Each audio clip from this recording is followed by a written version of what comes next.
እንደ ቃልህ ይደረግልን። ስለዚህ ምን አላችሁ እናንተ? እንደ ቃልህ ይደረግልን ብላችሁ ከየት ወጣችሁ? ከሲኦል ወጣችሁ ገነት ገባችሁ። ሁላችንም ቤታችን ገነት ነው። ክብርና ምስጋና ለእግዚአብሔር ይድረሰው። አንተ ውእቱ ክርስቶስ ወልደ እግዚአብሔር ሕያው፣ አንተ ሕያው እግዚአብሔር ልጅ ክርስቶስ ነህ። ዓለም የሚድነው አንተ ነው። ደምን አፍስሰህ የምታድነው አንተ ነህ። ቀድሞ ሙሴን፣ ቀድሞ አብርሃምን፣ ቀድሞ አዳምን ቃል የገባላቸው አንተ ነህ። በከብቶች በረት ብትወለድ እኛ አንንቅም፣ እንደ ይሁዳ አንንቅም፣ እንደ ኢሳይያስ ግን እንልሃለን። አዎ ባየነው ጊዜ ደምግባት የለውም አሉ ዘመዶች ያለ አንተ ግን አምላክ ማነው ያስተዋለው? ከትውልዱ በቀራንዮ አደባባይ ደምህን አፍስሰህ የምታድን አንተ ነህ እያሉ ነቢያት ተናገሩ። ቅዱሳን መላእክት በፊቱ ሲንበረከኩ፣ በፊቱ ሲሰግዱ በሁለት ክንፋቸው ፊታቸውን ሸፍነው፣ በሁለት ክንፋቸው እግራቸውን ሸፍነው፣ በሁለት ክንፋቸው ይበራሉ አለ ኢሳይያስ 6:3 ላይ። እንዲህ ማለት ምን ማለት ነው? ዓለምን በመስቀል ተሰቅለህ እንዲታድነዋለህ ሲሉ ነው። በመስቀል የተሰቀለው የድንግል ማርያም ልጅ እሱ የእግዚአብሔር ልጅ ነው።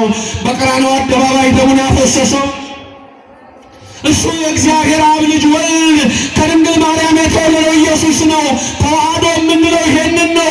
እንደ አይሁድ አንክደውም፣ እንደ ሌሎቹ በትባሪያት አንለውም፣ እንደ ሌሎቹም አማላጅ አንለውም፣ እንደ ሌሎቹም ፍጡር አንለውም። በዛሬው ዕለት እንደመሰከሩልን ከሐዋርያት እንዳገኙት 318 ሊቃውንት እንዲህ እንለዋለን። ሰማይን የዘረጋ አንተ ነህ፣ ምድርን የመሰረትክ አንተ ነህ፣ የሚታየውን የማይታየውን የፈጠርክ አንተ ነህ። ዮሐንስ ወንጌላዊ በምዕራፍ 1 ከቁጥር 2 ጀምሮ እንደሚናገረው አንድም እንኳ ያላንተ የሆነ ምንም ነገር የለም እንለዋለን። የጌቶች ጌታ ነው ኢየሱስ፣ የአማልክት አምላክ ነው ኢየሱስ፣ የነገስታት ንጉሥ ነው ኢየሱስ፣ የልዑላን ልዑል ነው ኢየሱስ፣ የቅዱሳን ቅዱስ ነው ኢየሱስ፣ የአማልክት አምላክ ነው ኢየሱስ። ሰማይን የዘረጋው እሱ ነው፣ ምድርን የመሰረተው እሱ ነው። እኛ እንደሌሎቹ አንክድም።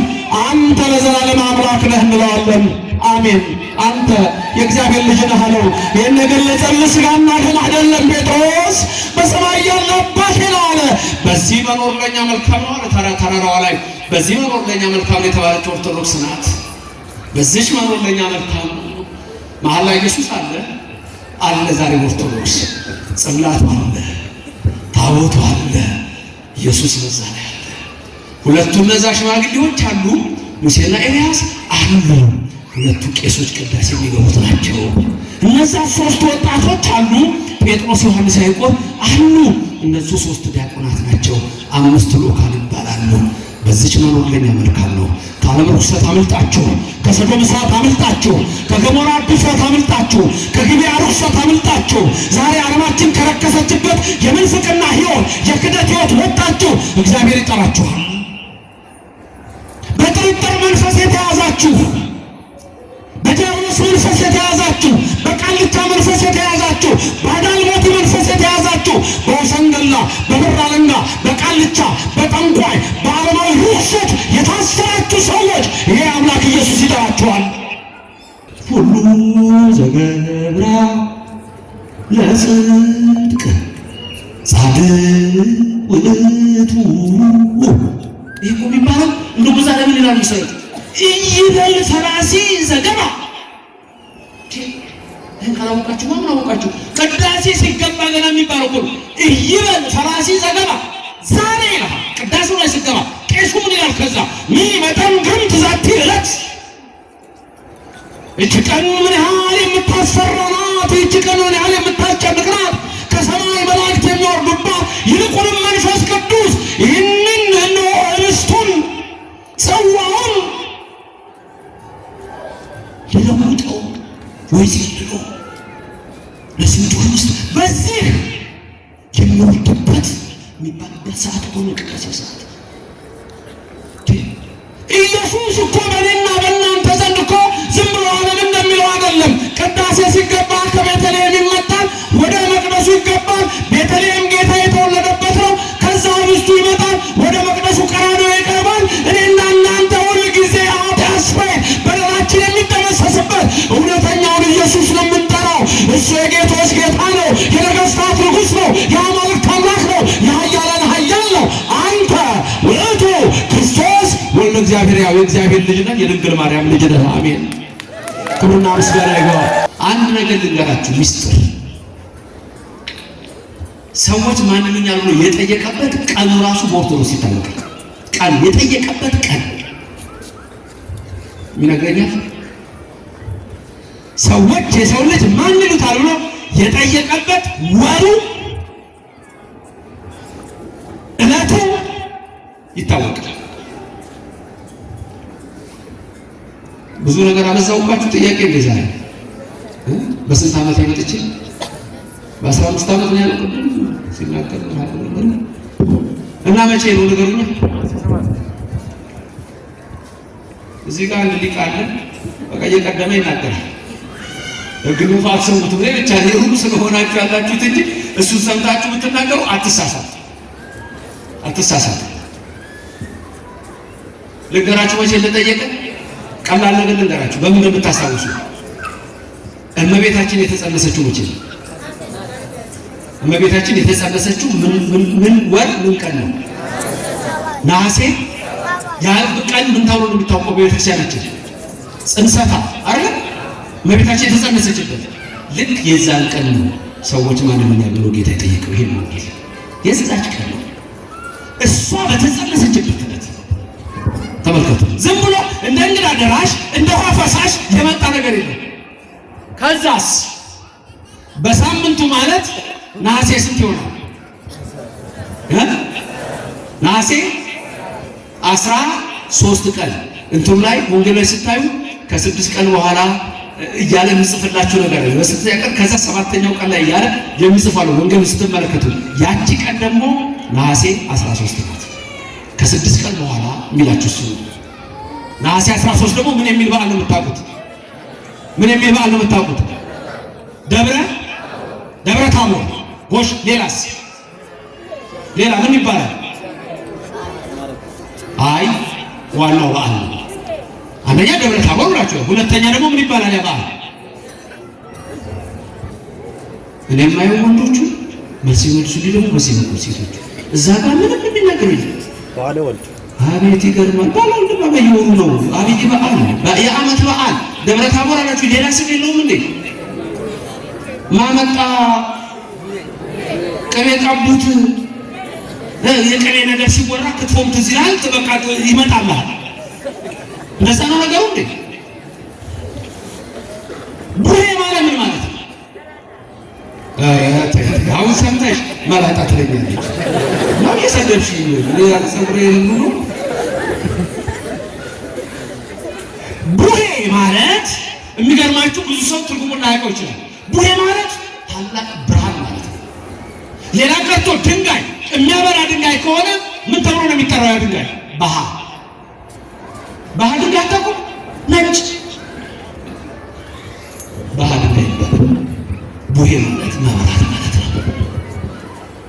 ከ6 ቀን በኋላ ወደ ደብረ ታቦር ተራራ ይዟቸው ወጣ። ባሕር የተሰየመው በተራራው ደብረ ታቦር የሚል መጽሐፍ ቅዱስ ውስጥ የለም። ብዙ ሰዎች ግን ከኦርቶዶክስ ውጭም ደብረ ታቦር ይላሉ። እኛ ደብረ ታቦር የምናውቀው ከ81 መጽሐፍ በሆኑት ውስጥ ከተጻፈው ነው። ሐዋርያት ናቸው የነገሩን። ደብረ ታቦር ማለት የታቦር ተራራ ማለት ነው። በ6ኛው ቀን ደቀ መዛሙርቱን ከታች ሌሎቹን አድርጎ 3ቱን ይዟቸው ወደ ተራራ ወጣ። ከ6 ቀን በኋላ ያለው መቼ ነው ቢሉ በፊልጵስዩስ ዘቂሳርያ ሰዎች ማን ይሉኛል ብሎ ከጠየቀ ከ6 ቀን በኋላ ይዟቸው ወጣ። ሰው ልጅ ልዩነት አለ።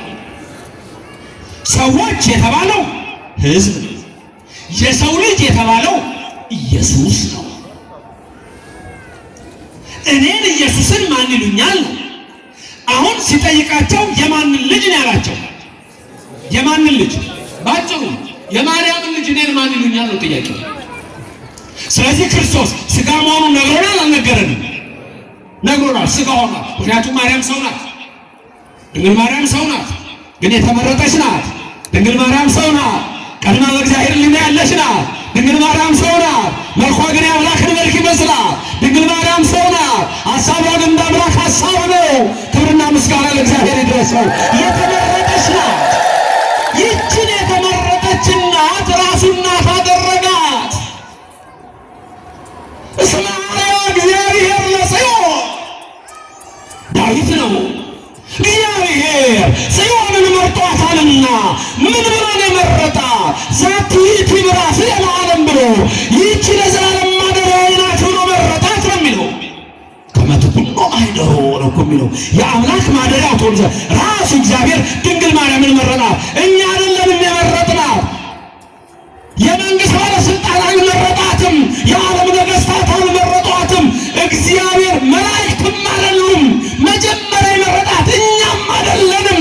ራሱ ሰማይና ምድርን የፈጠረ እግዚአብሔር በመጨረሻው ዘመን 5500 ሲፈጸም እኔ ከስጋዋ ስጋ ከነፍሷ ነፍስ ነስቼ እወለዳለሁ የመረጣት እግዚአብሔር ነው። ስሙ የተመሰገነ ይሁን። ደስ ያለው አመሰገነ፣ ደስ ካላለህ እንዳሻሁ ከሰይጣን ጋር ትኖራለህ። በስመ አብ ወወልድ ወመንፈስ ቅዱስ አሐዱ አምላክ አሜን። ሰማይን ያለ ምሰሶ ከነግሱ የዘረጋ ምድርንም በውሃ ላይ ያለ ካስማ ከነልብሱ ያጸና ደመናን ያለ ድምፅ የሚመራው አየርን ሳይታይ የሚያስጉዘው የሰራዊት ጌታ እግዚአብሔር ከዘላለም እስከ ዘላለም ለስም አጠራሩ ክብር ምስጋና ይግባው። ረድኤተ እግዚአብሔርን አጋዥ በማድረግ ዛሬ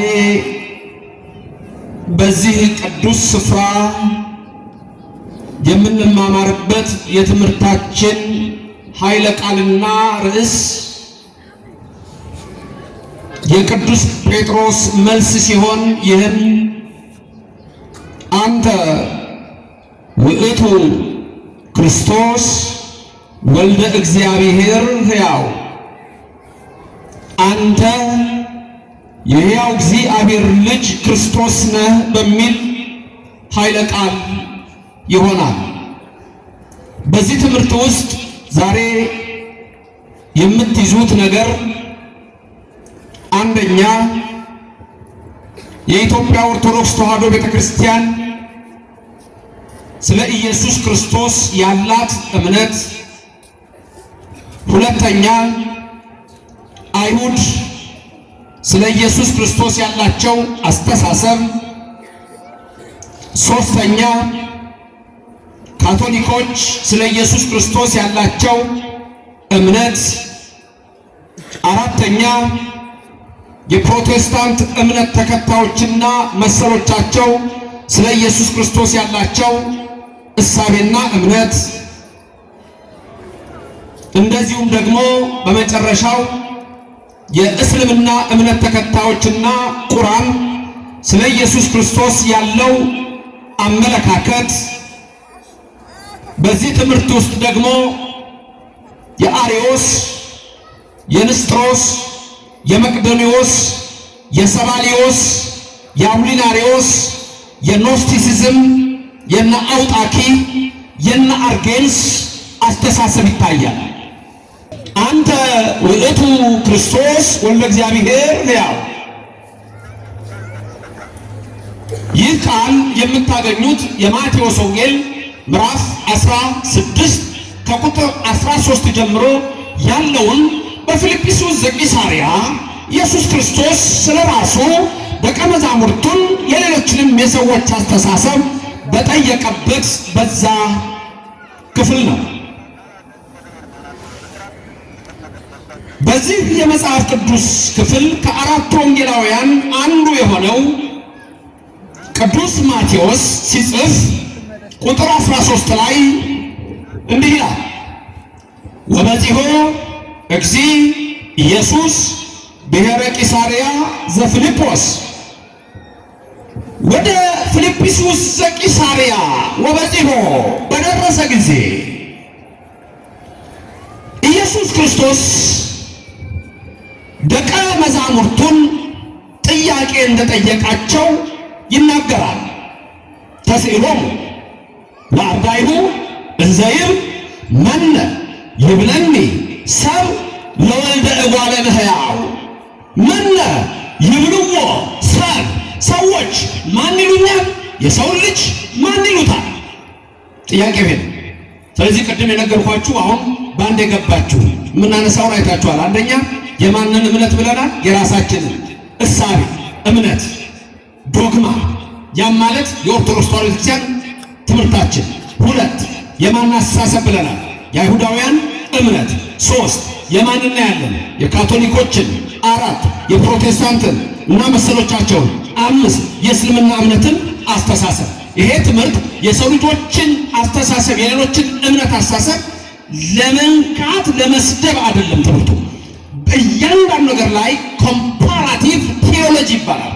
ይህ አይነት የትምህርት አሰጣጥ ኮምፓራቲቭ ቴዎሎጂ ማለት የነገረ መለኮትን ንጽጽር ማየት ነው። ማን ይላል ሰው ማን ይለኛል ብሏልና ክርስቶስ እነዚህ ሰዎች ናቸው። ኦርቶዶክስ ክርስቲያን ቢባል ሰዎች ነን፣ ካቶሊኮች ሰዎች ናቸው፣ ፕሮቴስታንቶች ሰዎች ናቸው፣ እስላሞች ሰዎች ናቸው፣ አይሁዳውያን ሰዎች ናቸው፣ ጆቫ ዊትነስ ሰዎች ናቸው።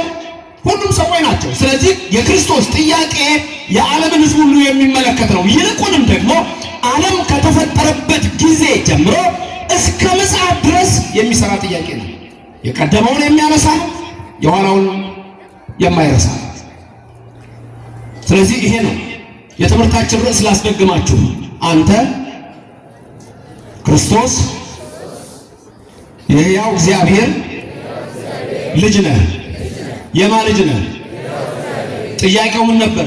ሰዎች የሰው ልጅ ማን ይሉታል? ጥያቄውን ላስደግማችሁ፣ ንገሩኝ። ሰዎች የሰው ልጅ ማን ይሉታል? ጥያቄ ይሄ ነው። መን ይብለን ሰብ ለወልደ እጓለ እመሕያው ወይም መን ይብልዎ ማን ይሉታል ወይም ማን ይሉኛል? ጥያቄ ይሄ ነው። ክርስቶስ ባጭሩ የጠየቀው ጥያቄ እኔን ሰዎች ምን ብለው ያምኑኛል? ለዚህ ነው ቅድም የዘረዘርኳቸውን ያነሳውላችሁ። ሰዎች ማን ብለው ያምኑኛል? በዚህ ውስጥ በእርግጠኝነት የምነግራችሁ ማን ነው ከዘረዘርኳቸው በመጽሐፍ ቅዱስ የሚያምን? ራሳችንን መጠየቅ አለብን። መጽሐፍ ቅዱስ በሚለው ነው የምናምነው ወይስ ምንድን ነው? ይህንን እጅግ አድርገን ልናውቀው የሚገባ ነው። ነገሩ እንዲህ ነው። ወደ ፊልጵስዩስ ዘቂሳርያ በደረሱ ጊዜ በልብ መታሰቡ በቃል መነገሩ ከፍ ከፍ ይበልና ጌታችንና አምላካችን መድኃኒታችን ኢየሱስ ክርስቶስ ደቀ መዛሙርቱን ሰዎች ማን ይሉኛል አላቸው። ይህን ሲላቸው እነሱ የመለሱት መልስ አለ ወይ እንዲህ ይላሉ ብለው ሊነግሩት ምን ይላሉ? ቦ እለ ይብሉከ ዮሐንስ መጥምቀ። ልብ በሉ። ማን ይለዋል? መጥምቁ ዮሐንስ። ማን አሉት? ኢየሱስን። እየተነጋገር ነው የምንማማረው። ማን አሉት? ኢየሱስን። ማን ይለዋል? መጥምቁ ዮሐንስ የሚሉ አሉ። ወካልአን ይብሉከ ኤልያስ። ሌሎች ደግሞ ማን ይለዋል? ኤልያስ ይሉሃል። ሌሎቹስ? ጌታ ሆይ ሌሎቹ ደግሞ ወመንፈቆም እኩሌቶቹ ይብሉከ ኤርምያስ፣ ሌሎቹ ደግሞ ኤርምያስ ነው ይሉሃል። አንደኛ ማን ነው አሉት? አንደኛ ማን ነው ያሉት? ዮሐንስ መጥምቅ። ሁለተኛ ማን ነው አሉ? ኤልያስ። ሶስተኛ ደግሞ ማን አሉ? ግማሾቹ ወመንፈቆሙ ይብሉከ ኤርምያስ። ማን አሉት ደግሞ እኩሌቶቹ? ኤርምያስ። ሌሎቹስ ደግሞ ማን አሉ? አሉ ደግሞ ሌሎች። እነሱ ደግሞ ምን አሉ? ወእምአኮ አሐዱ እምነቢያት ቀደምት፣ ከነቢያት ደግሞ ከቀደሙት ነቢያት አንዱ ነው ይለዋል። ስንት መልስ ነው የሰጡት? አራት። አንደኛ ማን አሉ? ዮሐንስ። ሁለተኛ ማን አሉት? ኤልያስ። ሶስተኛ ማን አሉት? ኤርምያስ። አራተኛ ማን አሉት? ከቀደሙት ነቢያት። ልክ ናቸው። ኢየሱስ ዮሐንስ መጥምቅ ነው? ኢየሱስ ኤልያስ ነው? ኢየሱስ ኤርምያስ ነው? ከቀደሙት ነቢያት ያሉት ነቢያት ቀደምት የተባሉት ደግሞ ሊቀ ነቢያት ሙሴን ጨምሮ እነ ኢያሱ ናቸው። ነቢያት ዋና ዋና በሁለት ይከፈላሉ። በስንት? 11 15ቱ ነቢያትና 16ቱ ነቢያት ስንቱና ስንቱ? 15ቱ ነቢያትና 16ቱ ነቢያት። ትምህርት ዕውቀት እንዴት ነው? ራቃችሁ እንዴ? ትምህርት ላይ ዕውቀት እየራቀ ነው ያለው እንዴ? በአሁኑ ሰዓት የድሮ ተማሪዎችና የአሁን ተማሪዎች ሳወዳደር ትንሽ ልዩነት እያየሁ ነው ያለሁት። ለምን እንደሆነ አላውቅም። ነቢያት በስንት ይከፈላሉ? በሁለት። ስንቱ ነቢያትና ስንቱ ነቢያት? 15ቱ ነቢያትና 16ቱ ነቢያት። ይሄንን ቤተክርስቲያን ውስጥ ጸሎተ ዕጣን የሚባል መጽሐፍ አለ። ጸሎተ ዕጣን ላይ ስለ 15ቱ ነቢያት ብሎ ልመና ይቀርባል። እነዚህ 15ቱ ነቢያት ከ16ቱ ነቢያት ይለያሉ። 16ቱ ነቢያት የምትሏቸው ራሳቸው በሁለት ይከፈላሉ። በሁለት የሚከፈሉት 16ቱ ነቢያት ናቸው። እነዚህ ደግሞ በሁለት ሲከፈሉ አበይት ነቢያትና ደቂቅ ወይም ደቂቃን ነቢያት ይባላል። አበይት ነቢያትና ደቂቅ፣ በአማርኛ ከወሰድኩላችሁ ታላላቆች ነቢያትና አነስ ያሉ ነቢያት ወይም ንዑሳን ነቢያት። ለምንድን ነው ይሄ የተባለው? አንዱ ከአንዱ ይበልጣል ማለት ነው። አበይት ነቢያት እነማን እንደሆኑ ልንገራችሁ። ከኔ ቀጥለው የተናገሩ ኢሳይያስ፣ ኤርምያስ፣ ሕዝቅኤል፣ ዳንኤል። በረከታቸው በሁላችሁ ላይ ይደር፣ የልባችሁ ሐሳብ ይፈጸም። እነሱን የመራ መንፈስ ቅዱስ እናንተንም ይምራ። ሌሎቹ 12 ደግሞ አሉ። እነዚህ መጽሐፍ የጻፉ ናቸው 16ቱ።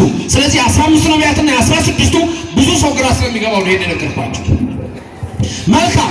አሁን ለምሳሌ የኢየሱስ ክርስቶስ ሰዎች ማን ይሉኛል ብሎ በጠየቀ ጊዜ ስንት አይነት መልስ ያገኘን? 4። አንደኞቹ ማን አሉት? ዮሐንስ መጥምቅ። ሁለተኞቹ ማን አሉት? ኤልያስ። ሶስተኞቹ እነማን አሉት? ኤርምያስ። ሌሎቹ ደግሞ ምን አሉ? ከነቢያት አንድ። ሁሉም ልክ አይደሉም? ነው ልክ ናቸው? ምን ሌሎቻችሁ ዝም አላችሁ? ልክ ናቸው? ልክ አይደሉም? መብታችሁ ነው የፈለጋችሁትን ማለት። አሁን ስለ ሰው ይሄን ተናገሩ። በነገራችን ላይ እነዚህ ሰዎች ይሄን ሲሉ ምልክት እያዩ ነው። ለምሳሌ ዮሐንስ መጥምቅ ነህ ያሉት ሰዎች ምኑን አይተው ነው? ንጽህናውን አይተው ነው። ኢየሱስ ንጹህ ነው። ክብርና ምስጋና ይግባው። እሱን አይተው ንጹህ መሆኑን አይተው ኢየሱስ ክርስቶስን በዛ ዘመን የነበሩ ሰዎች ምን አሉ? ይህ ዮሐንስ መጥምቅ ነው አሉ። ኤልያስ ደግሞ ያሉት ኢየሱስ ክርስቶስ አብርሃምን አላሉ። ልብ በሉ። ያዕቆብን አላሉ። ዮሴፍን አላሉ። ይስሐቅን አላሉ። ምክንያቱም አብርሃም፣ ይስሐቅ፣ ያዕቆብ፣ ዮሴፍ እነዚህ ሁሉ ዳዊትንም አላሉ። እነዚህ ሁሉ ትዳር መስርተው በዚህ ዓለም ላይ የኖሩ ናቸው። ተመልከቱ። እነ ዳምብራውን እንደሚቃዡት ግኖስቲኮች እንደሚስቱት ኢየሱስ ክርስቶስን በዚህ የሚያማው ማንም የለም አሉ አንዳንድ ክፍሉ ሰዎች። በዚህ ዘመን ይሄን ደግሞ በግልጽ የምንነግራችሁ ለምንድን ነው? በዚህ ርኩሰት ውስጥ ያሉ በተለይ በፕሮቴስታንቱ ዓለም ወደ መጨረሻው እያነበቡ ሲመጡ ወይ ወደ ክደት ወይ ፍጹም ወደ ተሳዳቢነት ወይም ወደ ኒው ኤጅ ሙቭመንት የሚቀየሩት። ከዚህ በፊት አንድ ሰው ነግሮኛል። ኢየሱስ ክርስቶስን እንዲህ አይነት ነገር ብሎ ልብ በሉ። እዚህ ወንጌል ላይ እንኳን አብርሃምን አላሉትም፣ ይስሐቅን አላሉትም፣ ያዕቆብን አላሉትም፣ ዮሴፍን አላሉትም፣ ዳዊትን ሶሎሞንን አላሉትም።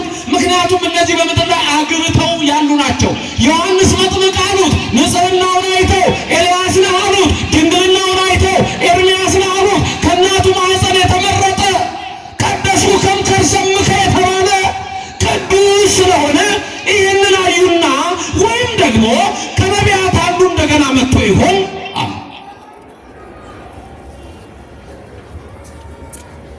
አሁን ጥያቄው ወደ እነሱ ዞር።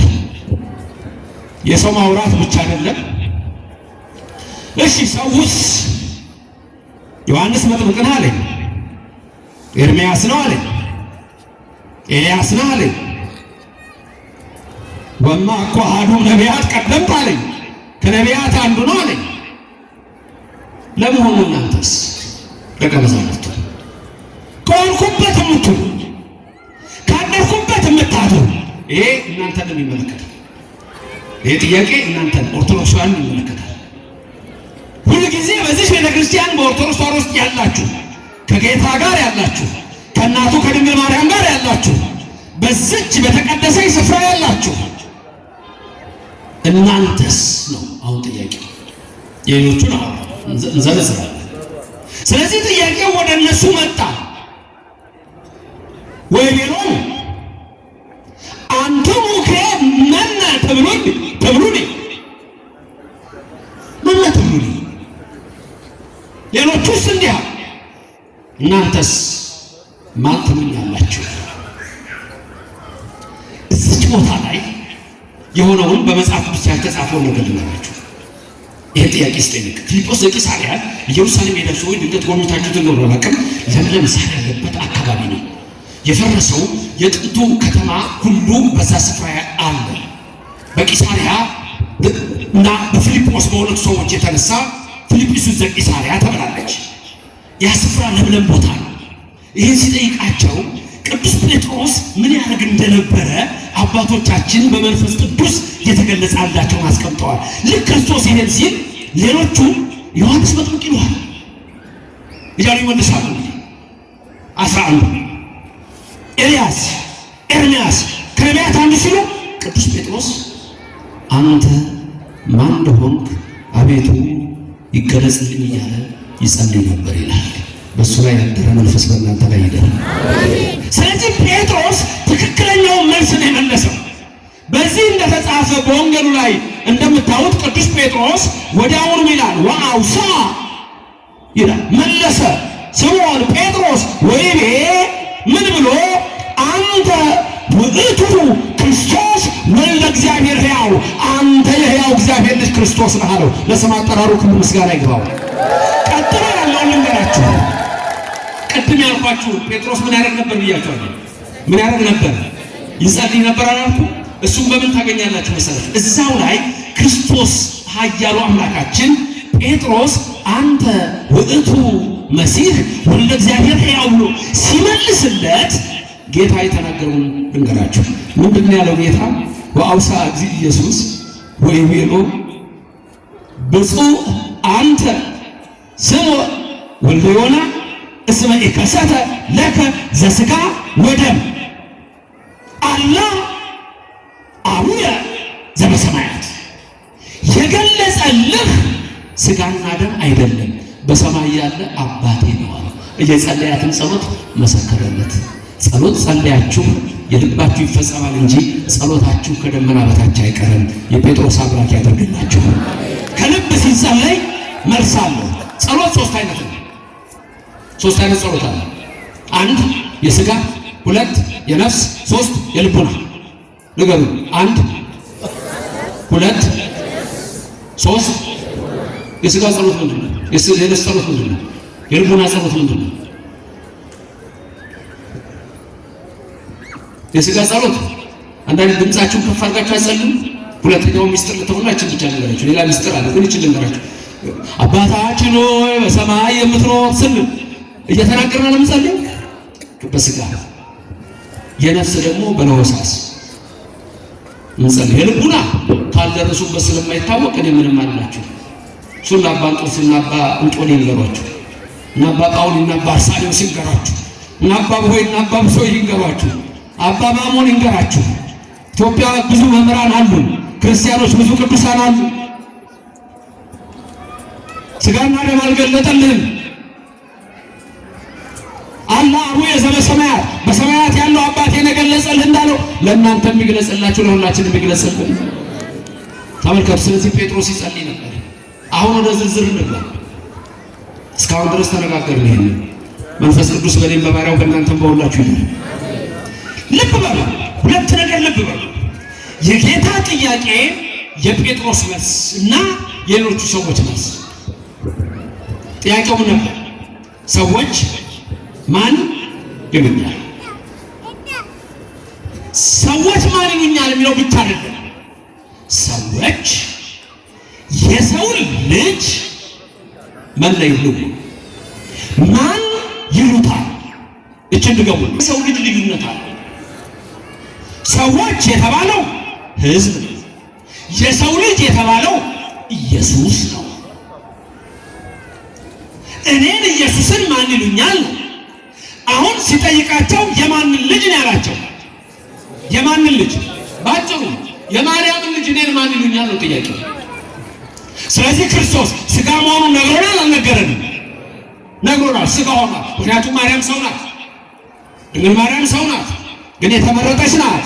ድንግል ማርያም ሰው ናት፣ ቀድማ በእግዚአብሔር ሊና ያለች ናት። ድንግል ማርያም ሰው ናት፣ መልኳ ግን የአምላክን መልክ ይመስላል። ድንግል ማርያም ሰው ናት፣ ሐሳቧ ግን እንደ አምላክ ሐሳብ ነው። ክብርና ምስጋና ለእግዚአብሔር ይድረሰው። የተመረጠች ናት። ይህችን የተመረጠች እናት ራሱ እናት አደረጋት። እስመ አርአያ እግዚአብሔር ለጽዮን ዳዊት ነው። እግዚአብሔር ጽዮንን መርጧታልና ምን ብሎ ነው የመረጣት? ዛቲ ትምራፍ ለዓለም ብሎ ይህች ለዘላለም ማደሪያዬ ናት ብሎ መረጣት ነው የሚለው። ከመትኩኖ አይደሮ ነው እኮ የሚለው። የአምላክ ማደሪያው ትሆን ዘንድ ራሱ እግዚአብሔር ድንግል ማርያምን መረጣት። እኛ አይደለንም የመረጥናት። የመንግስት ባለስልጣን አልመረጣትም። የዓለም ነገስታት አልመረጧትም። እግዚአብሔር መላእክትም አይደሉም መጀመሪያ የመረጣት፣ እኛም አይደለንም። ራሱ ሰማይና ምድርን የፈጠረ እግዚአብሔር በመጨረሻው ዘመን 5500 ሲፈጸም እኔ ከስጋዋ ስጋ ከነፍሷ ነፍስ ነስቼ እወለዳለሁ የመረጣት እግዚአብሔር ነው። ስሙ የተመሰገነ ይሁን። ደስ ያለው አመሰገነ፣ ደስ ካላለህ እንዳሻሁን ከሰይጣን ጋር ትኖራለህ። እግዚአብሔር ነው የመረጣት። ከስጋዋ ስጋ ከነፍሷ ነፍስ ይወዛል። ስለዚህ ሰው ሆነ፣ ቃል ስጋ ሆነ ይላል ዮሐንስ ወንጌል ምዕራፍ 1 ቁጥር 12 ላይ ቃል ስጋ ሆነ ሲል ስጋ ሆነ። ከማን ነው ስጋ የሆነ? ከድንግል ማርያም። ስለዚህ የሰው ልጅ ያለበት ምክንያት ሰውነቱን ነገረ።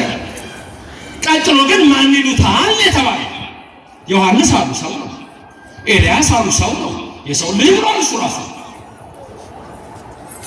ኤርምያስ አሉ ሰው ነው፣ ኤርምያስ የሰው ልጅ ብሏል እሱ ራሱ። ሰውነቱንማ ነግሮናል። መልሱ ልክ አይደለም፣ መልሱ ልክ አይደለም። አሁን ክርስቶስ የጠየቀው ጥያቄ እኔ ከድንግል ማርያም የተወለድኩት በከብቶች በረት ማን ነኝ ነው። ኦርቶዶክስ ምን ይላል? አይሁዳን ምን ይላሉ? ካቶሊኮች ምን ይላሉ? ፕሮቴስታንቶች ምን ይላሉ? ጆሆቫ ዊትነስ ምን ይላል? ሌሎች እምነቶች ምን ይላሉ? የእስልምና እምነት ምን ይላል? ግኖስቲኮች ምን ይላሉ? ሌሎቹስ ምን ይላሉ? አሪዮስ ምን አለ? አሪዮስ ሰው ነህ ነው ያለ። ተመልከቱ፣ ሰው ነህ ነው ያለ። ስለዚህ ልክ አይደለም። ከነ ዮሐንስ ጋር እንደ ሩቅ መሲህ ነው ያየው። ከነ ኤርምያስ ጋር እንደ ሩቅ መሲህ ነው ያየው። ከነ ኤልያስ ጋር እንደ ሩቅ መሲህ ነው ያየው። ሩቅ መሲህ ማለት ነው ሩቅ መሲህ አለ። ዝም ብዬ ቤተክርስቲያን ስትሰሙ ሩቅ መሲህ ምን ማለት ነው? ሩቅ መሲህ ማን ይነግረኛል? እዛ ያላችሁ ጻፉ። እዚህ በሚያስተላልፉላችሁ ወንድሞቻችሁ ጻፉላችሁ መልስ ካላችሁ። ሩቅ መሲህ ማለት ነው ማለት ነው። መልስ አልሰማሁም። ሩቅ መሲህ እናንተ እዚህ ጋር ያላችሁትን አይመለከትም። ይረዷችኋል። ከዚህ መልስ ሩቅ መሲህ ማለት ነው ማለት ነው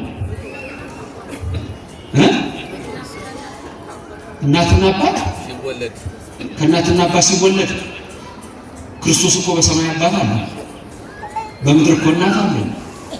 መልከጼዴቅ አባት እናት የለውም ሲል እኮ ምሳሌው ኢየሩሳሌም ነው፣ እስራኤል ሀገር ነው አባት እናት የሌለው እንጂ ኢትዮጵያ ውስጥ እናትና አባት አለ። መልከጼዴቅ ዕብራውያን ምዕራፍ 7 ላይ በእግዚአብሔር ተመስሎ ለዘላለም ይኖራል አለ። ሩቅ መሲህ ማለት አንተ ነህ። ሩቅ መሲህ ማለት አንቺ ነሽ። ጥሩ ምን ማለት ነው? ሩቅ መሲህ ማለት ሰው ብቻ አምላክነት የሌለው ሰው ብቻ። ገባችሁ? ካሁን በኋላ እስከ ዛሬ ስትማሩ እናንተ እኮ ደስ ሩቅ መሲህ ማለት ሰው ብቻ። በቃ ሩቅ መሲህ ማለት ካሁን በኋላ ስትሰሙ ገባችኋል? ሰው ብቻ። ስለዚህ ኢየሱስን ሰው ብቻ ስጋ ብቻ ነው ያሉት። ዮሐንስ ነው፣ ዮሐንስ አምላክ አይደለማ። ኤልያስ ነው፣ ኤልያስ አምላክ አይደለማ። ኤርምያስ አሉት፣ ኤርምያስ አምላክ አይደለማ። አሪዮስ ምን አለ?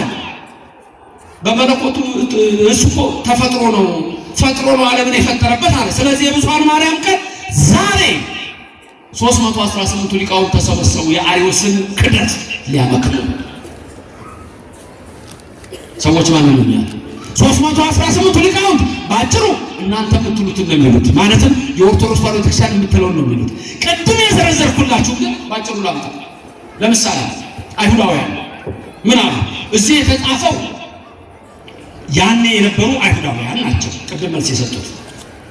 ዛሬ ያሉት አይሁዳውያን ደግሞ ኢየሱስ ክርስቶስን ለስም አጠራሩ ክብር ምስጋና ይግባውና ሐሰተኛ ነው ይሉታል። አይሁዳውያን ሌላ መሲህ ይመጣል ይላሉ። ይሄ እነሱ ነው። ካቶሊኮች ሁለት ባህሪ ነው ይሉታል። የመለኮቱና ትስብእቱ አልተዋሃደም ይላሉ ካቶሊኮች፣ ግን አምላክ ይላል። ፕሮቴስታንት ከነሱ ደግሞ በጣም ዝቅ ይወርዱና አማላጅ ነው ይላሉ። አንድ በሥላሴ እናምናለን ይላሉ። አሁን መንፈስ ቅዱስ በሥላሴ እናምናለን ይሉና ከዛ ተዋህዶ ላይ ሲመጡ ግን የሉበትም። አማላጅ ነውና ሲጽፉ እንደገና ወደ አምላኬ አማልደኛል አሉ። ምን ያህል ርቀት እንዳለው ተመልከቱ። ጆባዊ ተነስ የአርዮስን ትምህርት ነው የሚይዙት። ፍጡር ነው ሰው ነው አሉ። ሎቱ ስብሐት ለስም አጠራሩ ክብር ምስጋና ይሁን። ግኖስቲኮች ደግሞ ግኖስቲክስ የሚባሉት በአሁኑ ሰዓት ኒው ኤጅ ሙቭመንት እየተባለ የመጣው ነው። ስለሱ ሰምታችኋል? ሎ ኦፍ አትራክሽን፣ ኒው ኤጅ ሙቭመንት፣ ኒው ቶትስ፣ ኒው ክርስቲያኒቲ ፎር ዘ ኒው ወርልድ ሰምታችኋል? እሱ አሁን የመጣሁት ነው። እሱ መጽሐፍ የዛሬ ዓመት የጻፍኩትን አሁን ፐብሊሽ ሆኖ ጥቅምት አንድ ቀን ላስመረቅ ነው የመጣሁት። ደግሞ አጋጣሚ በየሶሻል ሚዲያው መነጋገሪያው እሱ ነው። እነዚህ ሰዎች አስተሳሰባቸው ሰከንድ ሴንቸሪ ላይ የመጡ ከአጋንንት ጋር ህብረት የነበራቸው ኤሶቴሪክ የሚል ሚስቲሪየስ የሆነ ጥበብ ይገለጽልናል የሚሉ ሰዎች ናቸው። በርግብግቢት በቫይብሬሽን ያለህን ፍሪኩዌንሲ ማች ታረግና ወደ ሌላ ዓለም ትገባለህ ይላል። ወይም የቡዲዝም የሂንዱይዝም የጃይኒዝምን እምነት ያመጡና ሰው ወደ ኒርቫና ደረጃ ይደርሳል ይላል። እዛ ደረጃ ሲደርስ ራሱን ነው የሚገለው። ነገራችን ራሱን ነው የሚያጠፋው። በዮጋ በሜዲቴሽን በማኒፌስቴሽን ይላል። እሱ የግኖስቲኮች አስተሳሰብ ነው።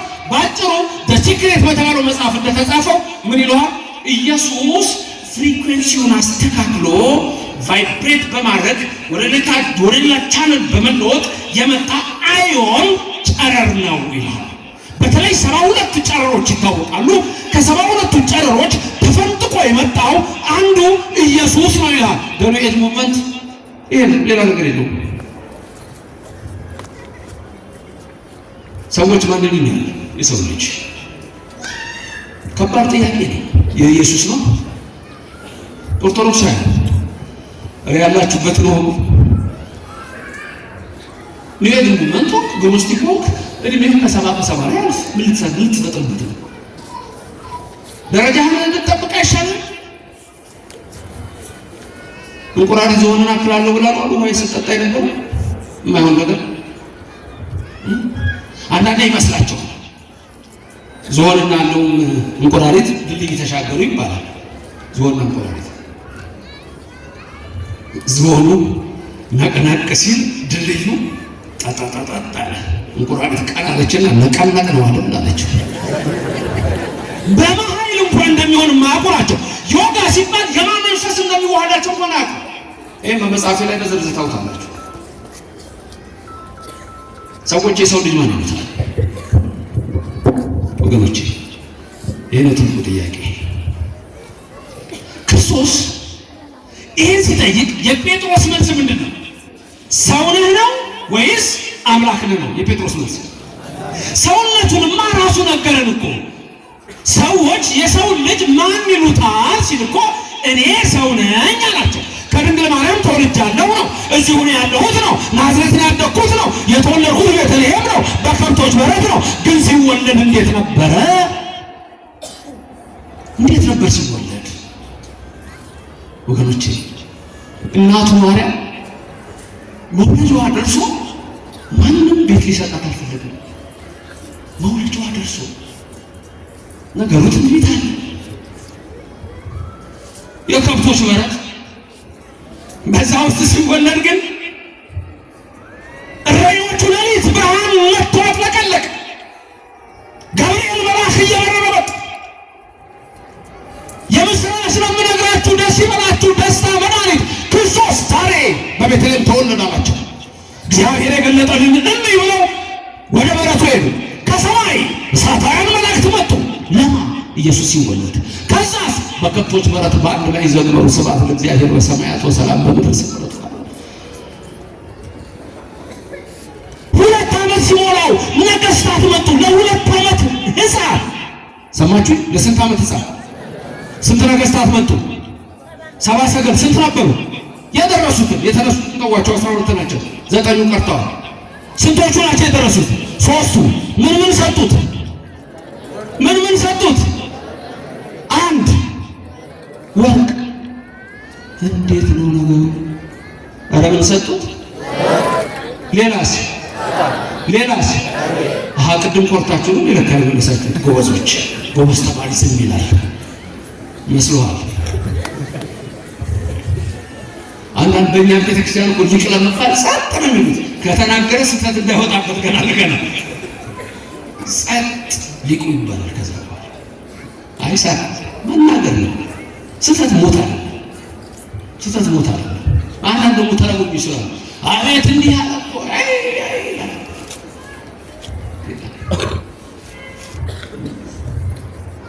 ሶስቱ 70 ሰገል የጥበብ ሰዎች ናቸው። እንደገና ምን ናቸው? ነገሥታት ናቸው።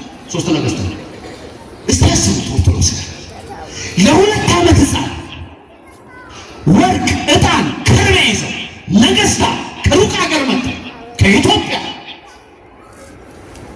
እነዚህ መጥተው ከምስራቁ መጥተው ለ2 ዓመት ሕፃን ማቴዎስ ሲጽፍ 2 ላይ ምንድን ነው ያለው? ወድቀው ሰገዱለት። በእናቱ እቅፍ አዩት፣ ወድቀው ሰገዱለት። ክብርና ምስጋና ለእግዚአብሔር ይድረሰው፣ ስሙ የተመሰገነ ነው። ሁላችሁም ይሄን ቃል ተናገሩ። በእናቱ እቅፍ አዩት፣ ወድቀውም ሰገዱለት። በማቀፍ አዩት፣ ወድቀውም። እቺ ምልክታችን ናት። ኢሳይያስ 7:13 ላይ ባለፈው ጥያቄ ጠይቀው ነበር። አንዱ ሳስተምር እንዴት ነው ድንግል ማርያም ሁሌ ሕፃኑን ይዛ? ምልክታችን ነው ይሄ። ወድቀው ሰገዱለት። ኢየሱስ በኦርቶዶክስ ቤተክርስቲያን አምላክ ተብሎ ይሰገድለታል። ይሄን ሁሌ አምላክ ተብሎ ይሰገድለታል። ሁሌ ምን ይሄ ጸሎታችሁ ላይ ራሱ ሰግዳለሁ፣ ቅዳሴያችን ላይ እሰግዳለሁ። ለሱ ማን መሆኑን ጠንቅቀን እናውቃለን። ስለዚህ ኢየሱስ ክርስቶስ ሰውነቱን ነግሯቸዋል። አምላክነቱን ግን አምነዋል ወይ? ጥያቄ ይሄ ነው።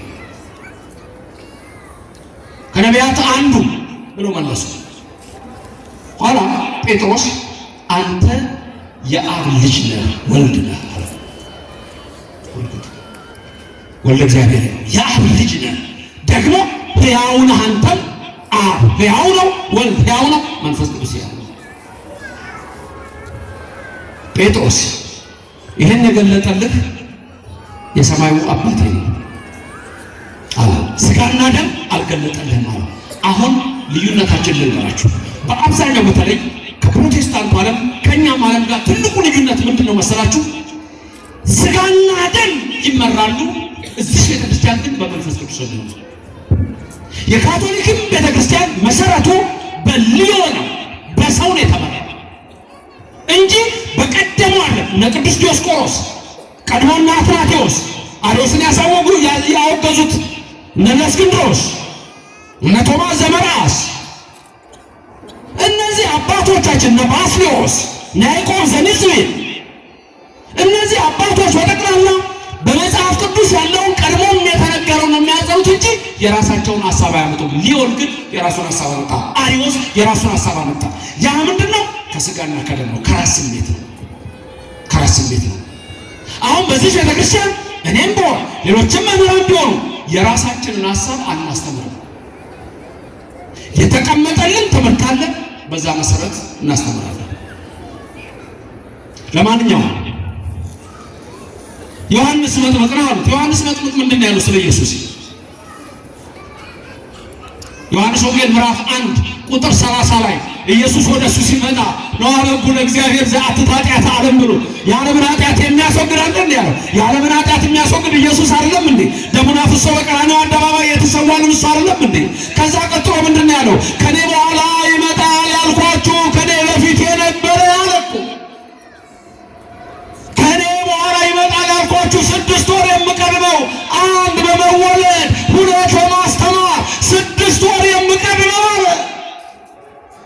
ትዝ ይላችኋል ሉቃስ ወንጌል ምዕራፍ 1 ቁጥር 26 ምንድን ነው የሚለው? ሉቃስ 1 ቁጥር 26 በስድስተኛው ወር መልአኩ ገብርኤል ወደ አንዲት ድንግል ተላከ። ወደ አንዲት ድንግል ብቻ፣ አንዲት ብቻ፣ ሌላ የለም። እሷ ብቻ ነች። ርግቤ መደምደሚያ ይሄ ያለ ሶሎሞን ለወለደቻት ለመረጣትም አንዲት ናት ይላል። አንዲት ናት ድንግል ማርያም። ማን እሷን ይመስላል?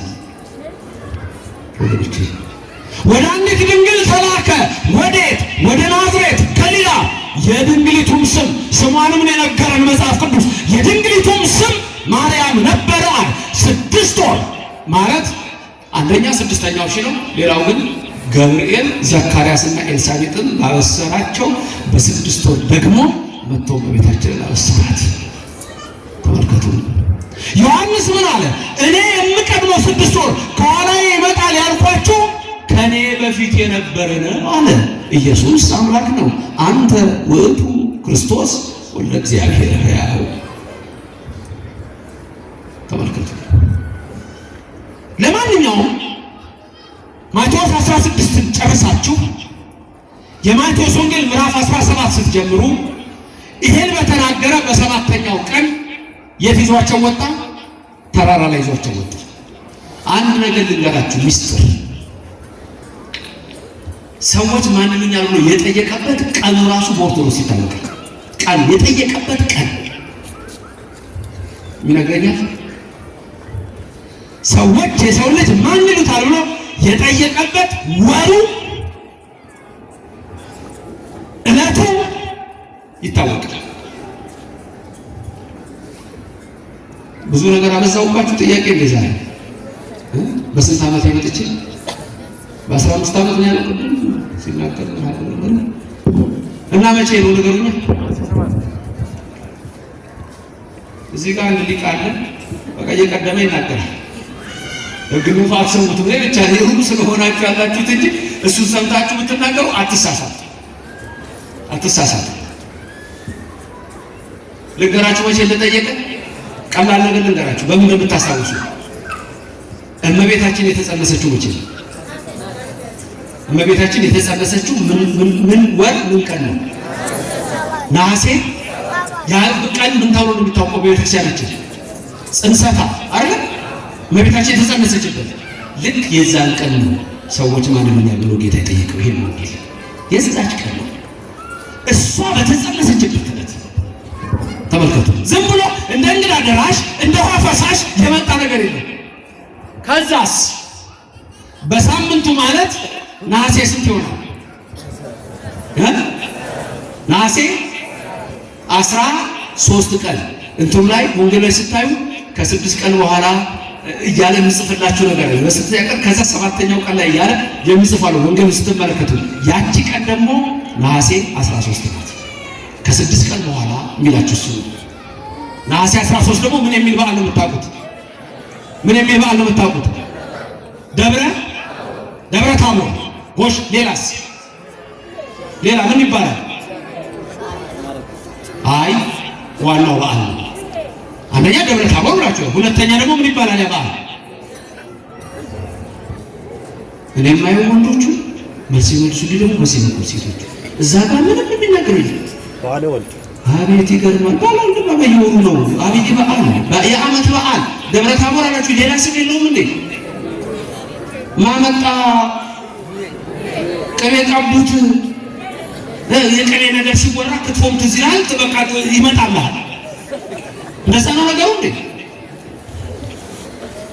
ቡሄ ማለት ምን ማለት ነው? አሁን ሰምተሽ መላጣ ትለኛለች ነው የሰደብሽ ሌላ ጸጉሬ ሁሉ። ቡሄ ማለት የሚገርማችሁ ብዙ ሰው ትርጉሙን ላያውቀው ይችላል። ቡሄ ማለት ታላቅ ብርሃን ማለት ነው። ሌላ ቀርቶ ድንጋይ የሚያበራ ድንጋይ ከሆነ ምን ተብሎ ነው የሚጠራው? ያ ድንጋይ ባህ ድንጋይ ታውቁ? ነጭ ባህ ድንጋይ ይባላል። ቡሄ ማለት መብራት ማለት ነው። ከ6 ቀን በኋላ ወደ ደብረ ታቦር ተራራ ይዟቸው ወጣ። ባህር የተሰየመው በተራራው ደብረ ታቦር የሚል መጽሐፍ ቅዱስ ውስጥ የለም። ብዙ ሰዎች ግን ከኦርቶዶክስ ውጭ ደብረ ታቦር ይላሉ። እኛ ደብረ ታቦር የምናውቀው ከ81 መጽሐፍ በሆኑት ውስጥ ከተጻፈው ነው። ሐዋርያት ናቸው የነገሩን። ደብረ ታቦር ማለት የታቦር ተራራ ማለት ነው። በስድስተኛው ቀን ደቀ መዛሙርቱን ከታች ሌሎቹን አድርጎ ሦስቱን ይዟቸው ወደ ተራራ ወጣ። ከ6 ቀን በኋላ ያለው መቼ ነው ቢሉ በፊልጵስዩስ ዘቂሳርያ ሰዎች ማን ይሉኛል ብሎ ከጠየቀ ከ6 ቀን በኋላ ይዟቸው ወጣ። ጴጥሮስ፣ ዮሐንስ፣ ያዕቆብን ይዟቸው ወጣ። ለምን ጴጥሮስ እሰቀላለሁ ሲሉ ያዕቆብ ቅድም መልስ የመለሰው ጴጥሮስ እሰቀላለሁ ሲሉ ሐሰበከ ክርስቶስ አለ። በአንጻረ በለስ ረገማ ለኃጢአት ይባላል። በጴጥሮስ ውስጥ ያን ነገር ሊናገር የሞከረውን ሰይጣን ግን ሁሉም ድህሬ ያለና ገሰጸው። ዮሐንስና ያዕቆብን ለምን ይዟቸው ወጣ መሰላችሁ? እናታቸውን ሄደው ክርስቶስ ምን ብሎ አስተማረ መሰላችሁ? ወደ ኢየሩሳሌም ወጥቼ እነግሣለሁ። ከዛ እናታቸውን ላኩ። ቀስ ብለው እነሱም ሄደው ጌታ ሆይ በኢየሩሳሌም ስትነግስ በቀኝና በግራ እኛም አብረን ካንተ ጋር ብትወደድን ነው ማለት። እናቱም ሄዳ ጠየቀች። የምትለምኑትን አታውቁም። እነግሣለሁ ያልኩት እሰቀላለሁ፣ ሞትም ትለምኛለሽ አላቸው። ስለዚህ እነሱ ሚስጥሩን እንዲያውቁ ይዟቸው ወጣ። ደብረ ታቦር ተራራ ላይ ሲወጣ ማን ይዞ ወጣ አልኳቸው? 1 ጴጥሮስ፣ 2 ማናማ ዮሐንስ፣ 3 ያዕቆብ። ተራራው ሲወጣ ሌላ 2 ሰዎች መጡ። ከየት መጡ? አንዱ ከብሔረ ሕያዋን መጣ፣ አንዱ ከሲኦል መጣ። ማነው ከሲኦል የመጣው? ማነው ከብሔረ ሕያዋን የመጣው? ደብረ ታቦር ተራራ ላይ ተገለጡ የተባሉት የመጡ ሰዎች ማን ናቸው? ሙሴና በረከታቸው ይደርባችሁ፣ የልባችሁ ይፈጸም፣ የምትመኙትን አትጡ፣ የምትጨብጡት ይለምልምላችሁ፣ ቅድስተ ቅዱሳን ድንግል ማርያም በወርቅ ልብሷ ትሸፍናችሁ። ማን መጡ? ሙሴና ኤልያስ። ሙሴ ከየት መጣ? ከሲኦል።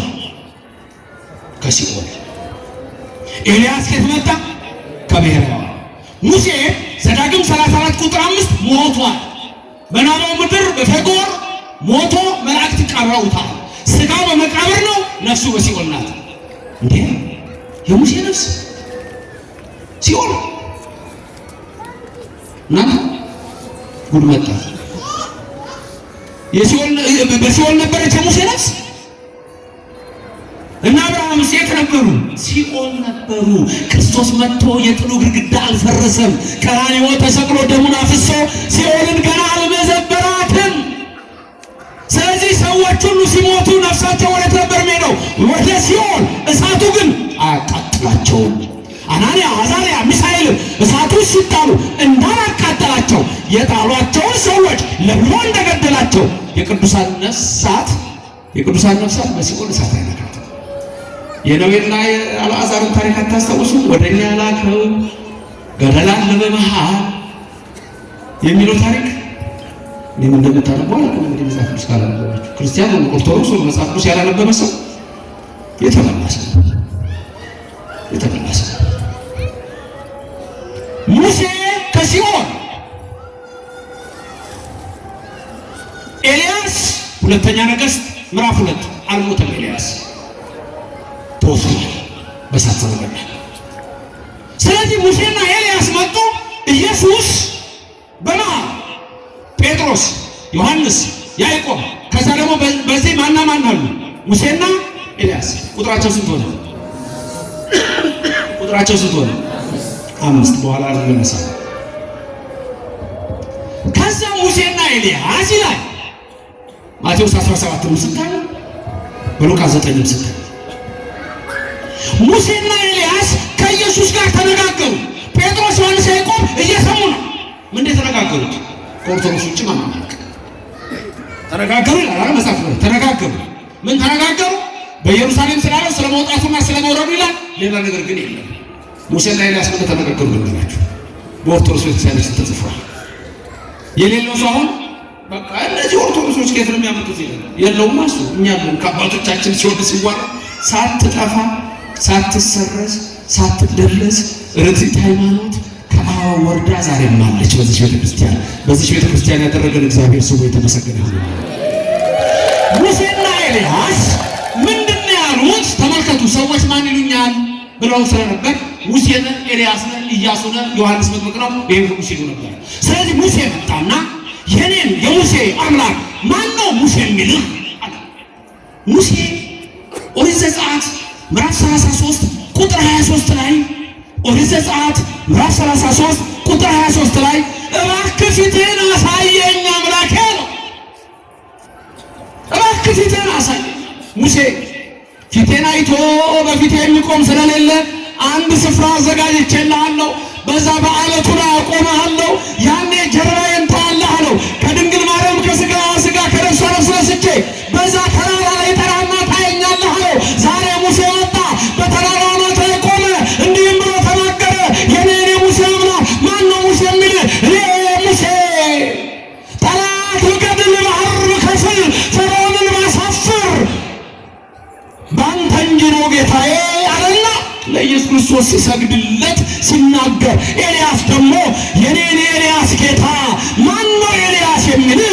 እኔ ኤልያስ ሰማይ ብለጉም ዝናብ ባዘንብ እሳት ባወርድ ባንተ እንጂ እኮ ነው ጌታዬ ብሎ ለጴጥሮስ ይህን ይሰማሉ። የሙሴ አምላክ ነው ኢየሱስ፣ የኤልያስ አምላክ ነው ኢየሱስ፣ የጴጥሮስ አምላክ ነው ኢየሱስ፣ የዮሐንስ አምላክ ነው ኢየሱስ፣ የነቢያት የሐዋርያት አምላክ ነው የኔ እናንተ ኢየሱስ። እሱ ሰማይን የዘረጋው ነው፣ ለስም አጠራሩ ክብር ምስጋና ይግባው። ምድር ነው ላይ ያጸናው ነው። ጌታ ብለን አናቆምም፣ የጌቶች ጌታ ነው። ሰማችሁኝ?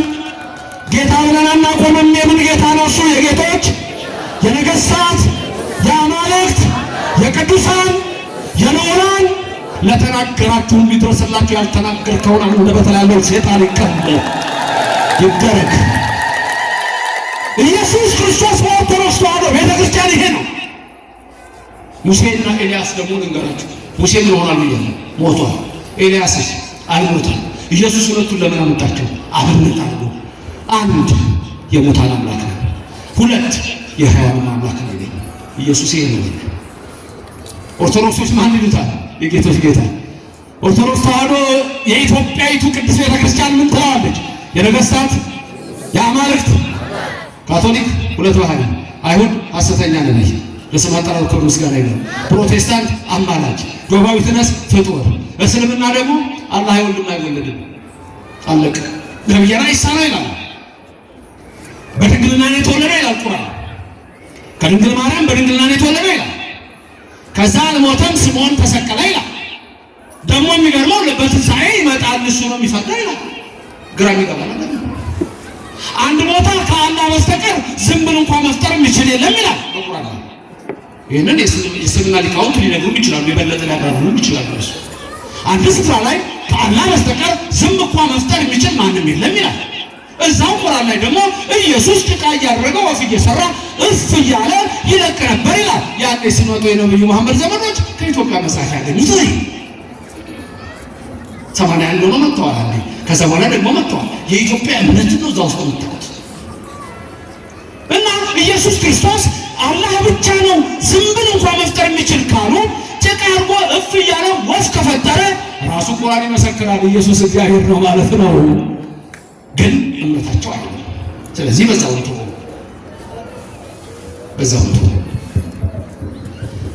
አሪዮስ ዛሬ የብዙሃን ማንነት 318 ሊቃውንት የተሰበሰቡት ኢየሱስ አምላክ አይደለም ማለት፣ ኢየሱስ ፈጣሪ አይደለም ማለት።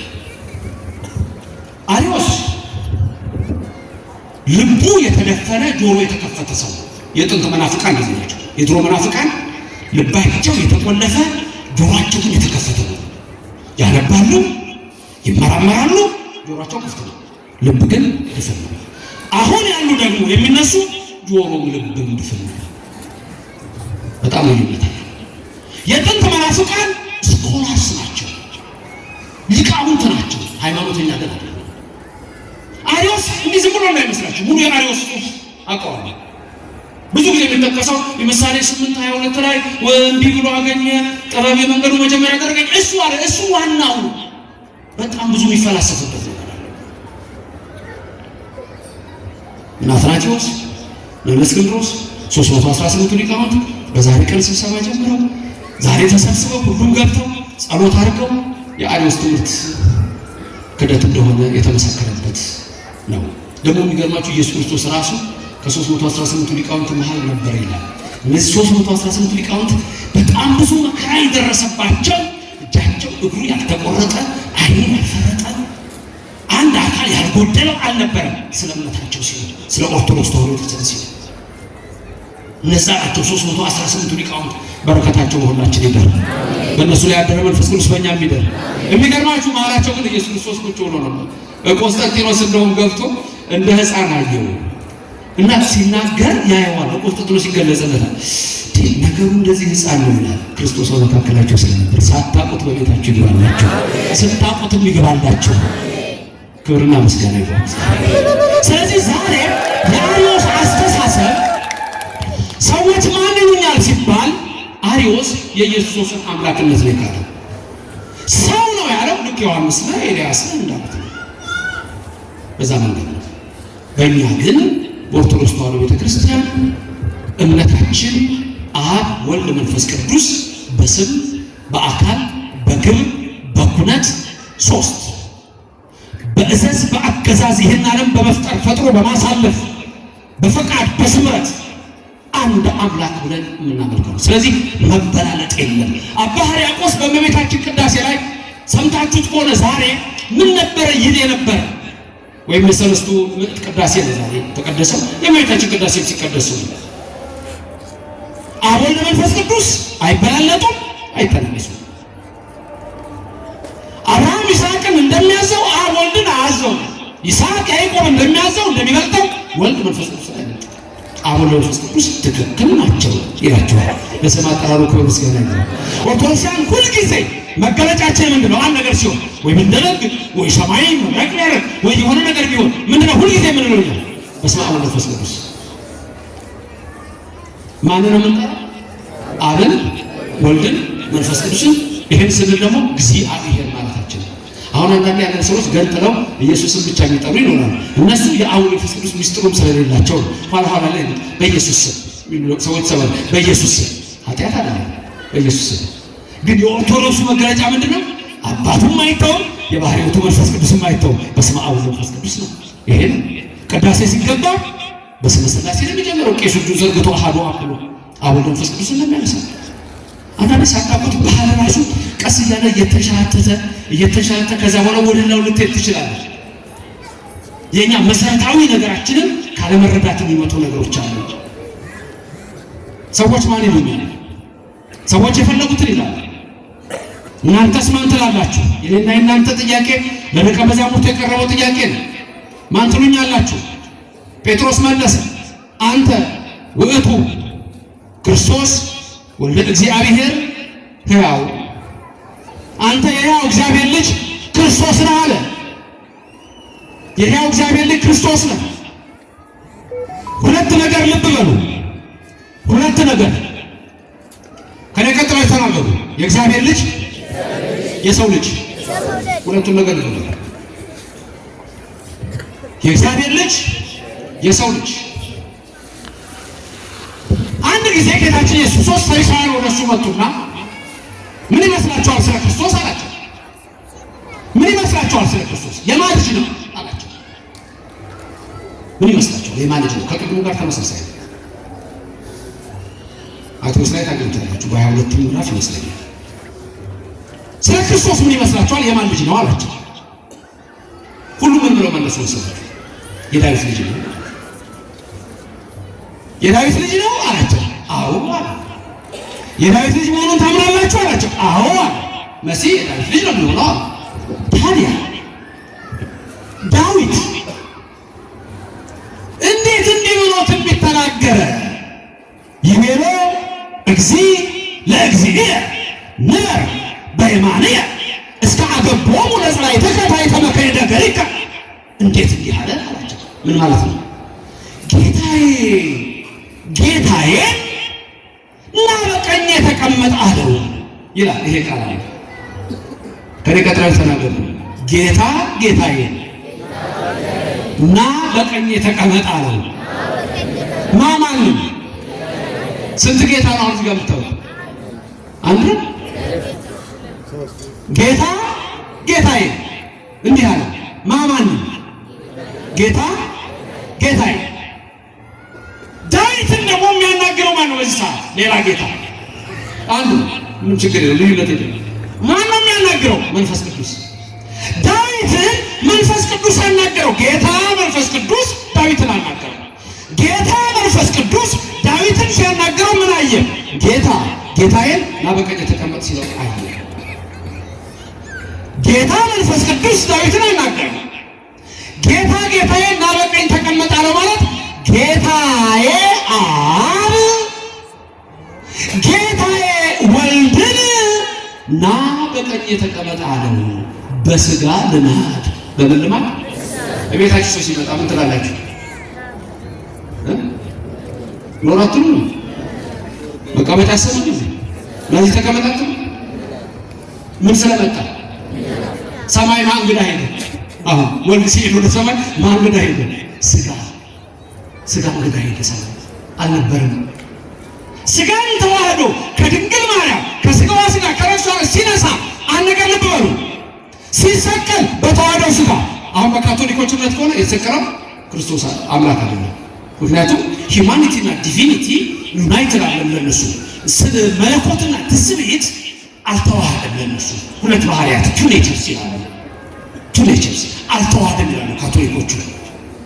ብዙ ጊዜ እናንተ ቶሎ የሚናገራችሁ ሰዎች አሉ። ቀድማችሁ አትዘጋጁ። ሌላ ሰው ቢጠይቃችሁ ቀድማችሁ መልስ አትዘጋጁ። ተማሩ። በኦርቶዶክስ ቤተክርስቲያን መምህራን ደግሞ እንዲህ አይነት ነገር እንደሚያስተምሩ ተስፋ አድርገን ከኔ በላይ ያስተምሯቸዋል። እሱ ችግር የለም። ቱ ኔቸርስ ይላሉ። ሁለት ባህሪያት ይላሉ። ለምሳሌ ኢየሱስ በውሃ ላይ ሲሄድ በመለኮቱ ነው፣ ሲተኛ በትስብእቱ በስጋው ነው ይላል። እንደሱ የሚባል የለም። ተዋህዷል። ቃል ስጋ ኮነ ሲል ተዋህደ። ኮነ የሚለውን ይዘው ተለወጠ እንዳይሉ ከዛ ደግሞ ወሀደረ ለእሌን አላቸው፣ በእኛ ላይ አደረ አላቸው። ሀደረ የሚለውን ይዘው አደረ እንዳይሉ እንደ እንጀራ እንዳነባበረ ሆነ እንዳይሉ ከዛ ሆነ አላቸው። ሆነ አላቸው። ትንሽ ለቀቅታለች፣ ግድ የለም እንድሰው ሌላ ጊዜ ትማሩታላችሁ። ስለዚህ ዳዊት አባቱ ከሆነ እንዴት ጌታዬ ብሎ ጠራ አላቸው። መልሳቸው ዝም አሉ። ምክንያቱም ከሰማይ የወረደው ኢየሱስ ከድንግል ማርያም የተወለደው እሱ ሰማይና ምድር የፈጠረው ነው። ዮሐንስ ወንጌላዊ በምዕራፍ 1 ላይ የምታውቁት ሁሉ ጊዜ አንጠቅሳለን። በመጀመሪያ ማን ነበረ? ቃል በማዘን ነበር፣ በእግዚአብሔር ዘንድ ሕልውና ነው። ቃል ምን ሆነ?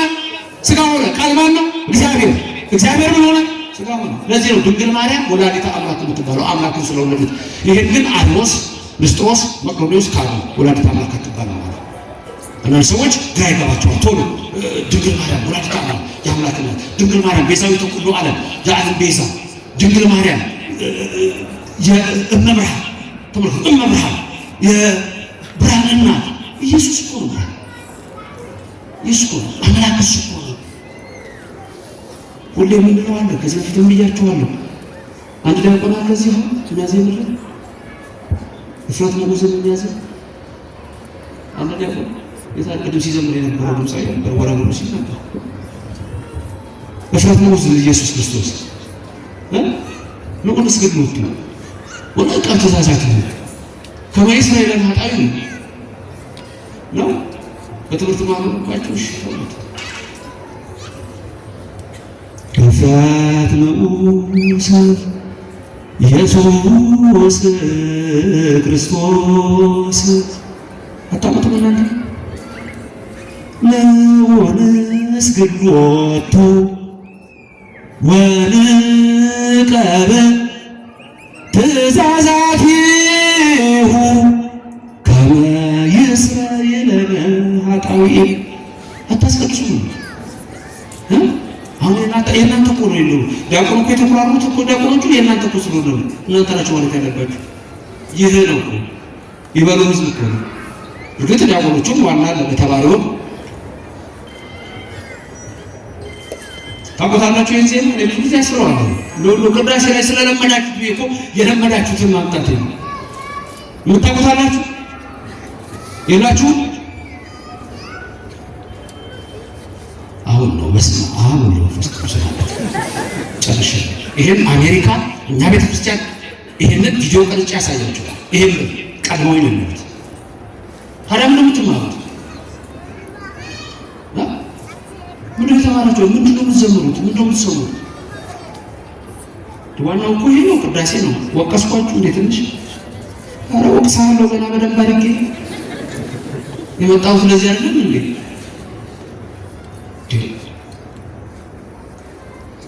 እስቲ ማለት የሚፈልግ ነው ማሰብ ይሄ ነው ማለት የሚፈልግ ይበል፣ ማለት የማይፈልግ ግን እንዳይል። ይሄ ነው ቃሉ መጀመሪያ ለማለት እግዚአብሔር ሆይ እርዳኝና በየሰንበቱ ለማስቀደስ ኃይልን ስጠኝ አብቃኝ የሚል ቃል ለመናገር ማለት የሚፈልግ ይበል። እግዚአብሔር ሆይ ኃይልን ስጠኝ በየሰንበቱ መጥቼ እንዳስቀድስ ብርታቱ ነኝ ያድርግላችሁ።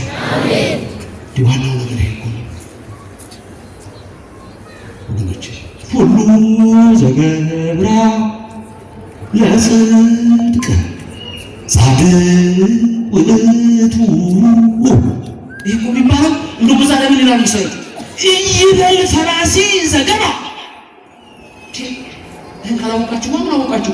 ቅዳሴ ሲገባ ገና የሚባለው እኮ ይበል ፈራሲ ዘገባ ዛሬ ነው። ቅዳሴው ላይ ሲገባ ቄሱ ምን ይላል? ከዛ ሚመጣን ግን ትዛቲ ዕለት እቺ ቀን ምን ያህል የምታስፈራ ናት፣ እቺ ቀን ምን ያህል የምታስጨንቅ ናት፣ ከሰማይ መላእክት የሚወርዱባት ይልቁንም መንፈስ ቅዱስ ይህንን እነሆ ርስቱን ጽዋውን ሊለውጠው ወይ ሲልቆ ለስንቱ ውስጥ በዚህ የሚወርድበት የሚባልበት ሰዓት ሆነ። ቅዳሴ ሰዓት ኢየሱስ እኮ በእኔና በእናንተ ዘንድ እኮ ዝም ብሎ ዓለም እንደሚለው አይደለም። ቅዳሴ ሲገባ ከቤተልሔም ይመጣል፣ ወደ መቅደሱ ይገባል። ቤተልሔም ጌታ የተወለደበት ነው። ከዛ ውስጡ ይመጣል፣ ወደ መቅደሱ ቀራንዮ ይቀርባል። እኔና እናንተ ሁል ጊዜ አዳስበይ በደላችን የሚደመሰስበት እውነተኛውን ኢየሱስ ነው የምንጠራው። እሱ የጌቶች ጌታ ነው፣ የነገሥታት ንጉሥ ነው፣ የአማልክት አምላክ ነው፣ የኃያላን ኃያል ነው። አንተ ውእቱ ክርስቶስ ወልደ እግዚአብሔር ያው የእግዚአብሔር ልጅ ነህ፣ የድንግል ማርያም ልጅ ነህ። አሜን። ክብርና ምስጋና ይግባው። ይሄ ነው ልዩነታችሁ። ታዲያ በምን ታውቃላችሁ? ጠላታችሁን ዲያብሎስን ካላወቃችሁ፣ መናፍቃን የሚባሉትን ካላወቃችሁ።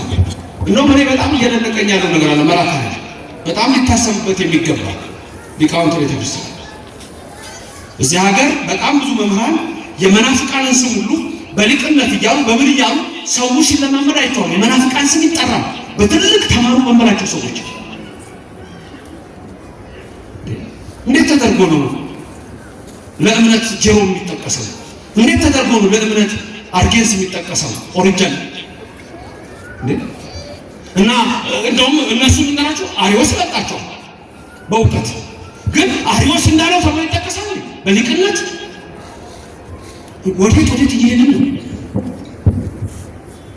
ብቻ ለዛሬ ነግራችሁ ፈለኩት መሰላችሁ። ኢየሱስ የአብ ልጅ ነው፣ ኢየሱስ የድንግል ማርያም ልጅ ነው። ይሄን ይዛችሁ ከሄዳችሁ ይበቃችኋል። ክብር ምስጋና ይግባው። አሁን ይሄ ማለት ምን ማለት ነው? ትምህርቴን አጠቃላይ ይሄ ማለት ምን ማለት ነው? ኢየሱስ ክርስቶስ ወልድ ከአብ የተወለደ ነው።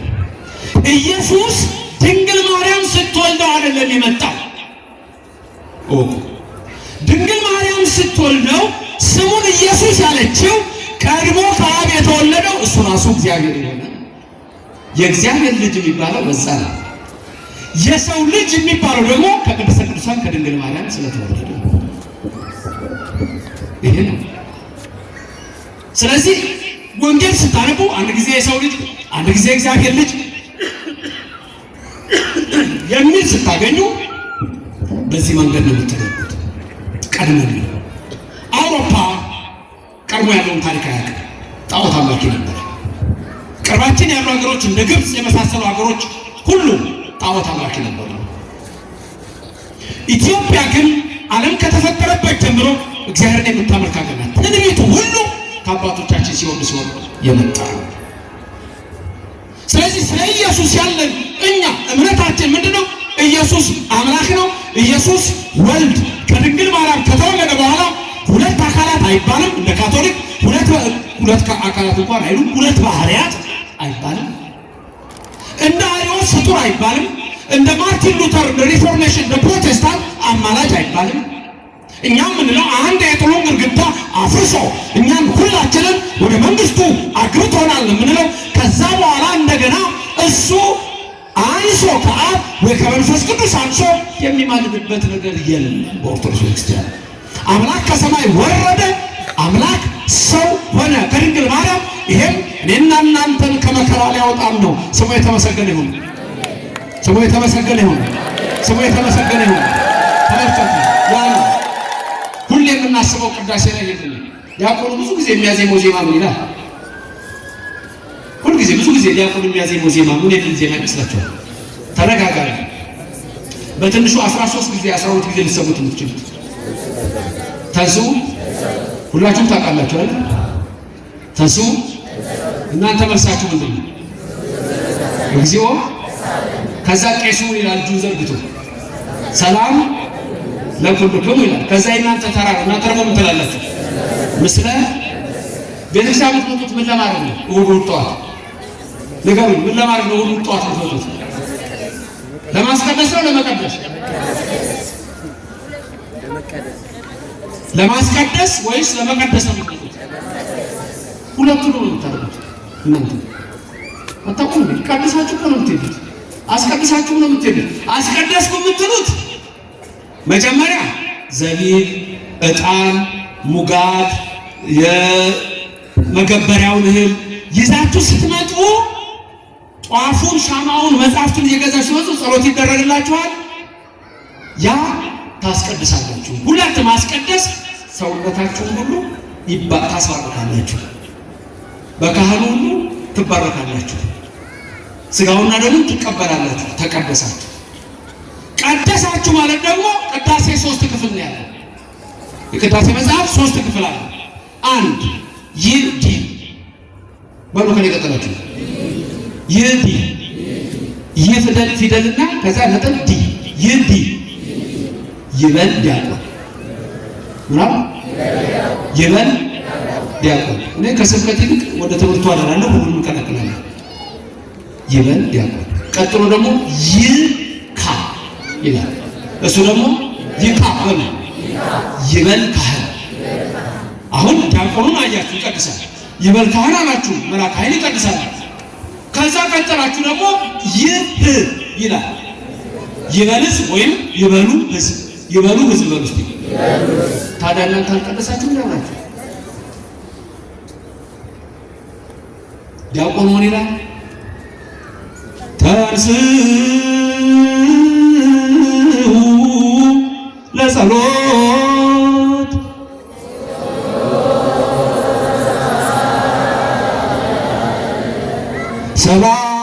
ሰላም ለኩልክሙ።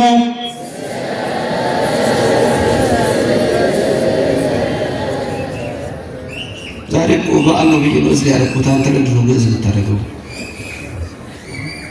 ተመልከቱ። አሁን ምን እንደ አሁን ሁሉ ጊዜ ምን ነው ማለት መጀመሪያ ተንሥኡ ለጸሎት፣ ተንሥኡ ለጸሎት። ጸሎታችሁን የት እንደቆማችሁ ልብ በሉ ነው። የትም ሀሳብ እንዳይባክን ነው። አሁን የማይገባቸው ኦርቶዶክስ ውስጥ ማሰላሰል ወይም መንፈስን መግዛት፣ እኛ ጋር ነው መንፈስ መግዛት ያለው። የቡዲዝምን ሜዲቴሽን እና ማኒፌስቴሽን አናመጣ የራሳችን። ተንሥኡ ለጸሎት ሲል ትነቃለህ። ጸሎት ላይ ያለው ሀሳብ ከእግዚአብሔር ጋር ነው። ተንሥኡ ለጸሎት ያለው ዲያቆኑ ቀኔ ከተራች ተናገራለች። ተንሥኡ ለጸሎት ያለው ዲያቆኑ የአዳም ምሳሌ ነው። ሰላም ለኩልክሙ ያለው ቄሱ የኢየሱስ ምሳሌ ነው። እግዚኦ ተሳሃለነ ምስለ መንፈስከ ያሉት ደግሞ የሁሉም ነፍሳት ምሳሌ ናቸው። ጨረሱ። ዲያቆኑ ምሳሌ ነው። ሰላም ለቀራንብት ከመልአከ ኃይል ድገሙላቸው አልገባቸው እኮ ሰላም ለቀራንብት እኮ ከደገሙ መልአከ ኢየሱስ እውቀቱ ተሰብስቦ እኮ ልቡና ውስጥ ነው የሚገባው። ለዘመናዊ ትምህርትም ሆነ ለቤተክርስቲያን ትምህርት መልአከ ኢየሱስ መድገም አለባቸው እኮ። ሰላም ለቀራንብት ደግሞ እሱ ነው የሚነገረው። የመልአከ ኢየሱስ ደግሞ ብትፈልጉ ትምህርት ዲያቆናት፣ ሕፃናት መልአከ ኢየሱስ ድገሙ። መልአከ ኢየሱስ እኮ ሚስጥሩ ነው እያመጣልኝ። አሁን ተናግሬ እንዴት ይሆናል? ልድገሙ። እናንተ ሰሳ ቤታችሁ ሆናችሁ ያላችሁ መልስ እየሰጣችሁ የምትከታተሉት በሶሻል ሚዲያ። ተንሥኡ ለጸሎት ያለው የአዳም ምሳሌ። እግዚኦ ተሳሃለነ የሚሉት የነፍሳት ምሳሌ ናቸው። ሰላም ለኩልክሙ የሚለው ቄስ የኢየሱስ ምሳሌ ተሱረ ጸሎት የሚለው ምሳሌ አቤት ያዳም ምስለ እግዚኦ ተሳሃለና ምስለ መንፈስከ የሚሉት ደግሞ የማን ምሳሌ ናቸው? የማን የነፍሳት ማለት የሰዎች እናንተ ሰላም ለኩልክሙ የሚለው ቄስ የማን ምሳሌ ነው? የኢየሱስ። ባጭሩ ልንገራችሁ። በዕለት ኅሪት ሰማይኩከ ይላል። ዕለተ ዓርብ ናት። አስቀድሞ እግዚአብሔር ለአዳም ቃል ገብቶለታል። በሐሙስ ዕለት ወበመንፈቃ ዕለት ትወለድ ወለተ ወለትከ ብሎታል። ከ5 ቀን ተኩል በኋላ ከልጅ ልጅ አለው ከድንግል ማርያም ተወልጄ አድንሃለሁ ብሎ ቃል ገባለት። 5 ቀን ተኩል የተባለው 5500 ዘመን። ያቺ ዕለት አዳም በሲኦል ነው ይጠብቃታል ከልጆቹ ጋር። ስለዚህ ዕለቲቱ ዛሬ ናት አለ። ዕለተ ዓርብ ዛሬ ናት ዕለቲቱ አለና ምን አለ? ያለኝ ቀን እኮ ዛሬ ነች አለና ሲኦል ውስጥ ያሉትን ነፍሳት ሁሉ ምን አላቸው? ተንሥኡ ለጸሎት አላቸው።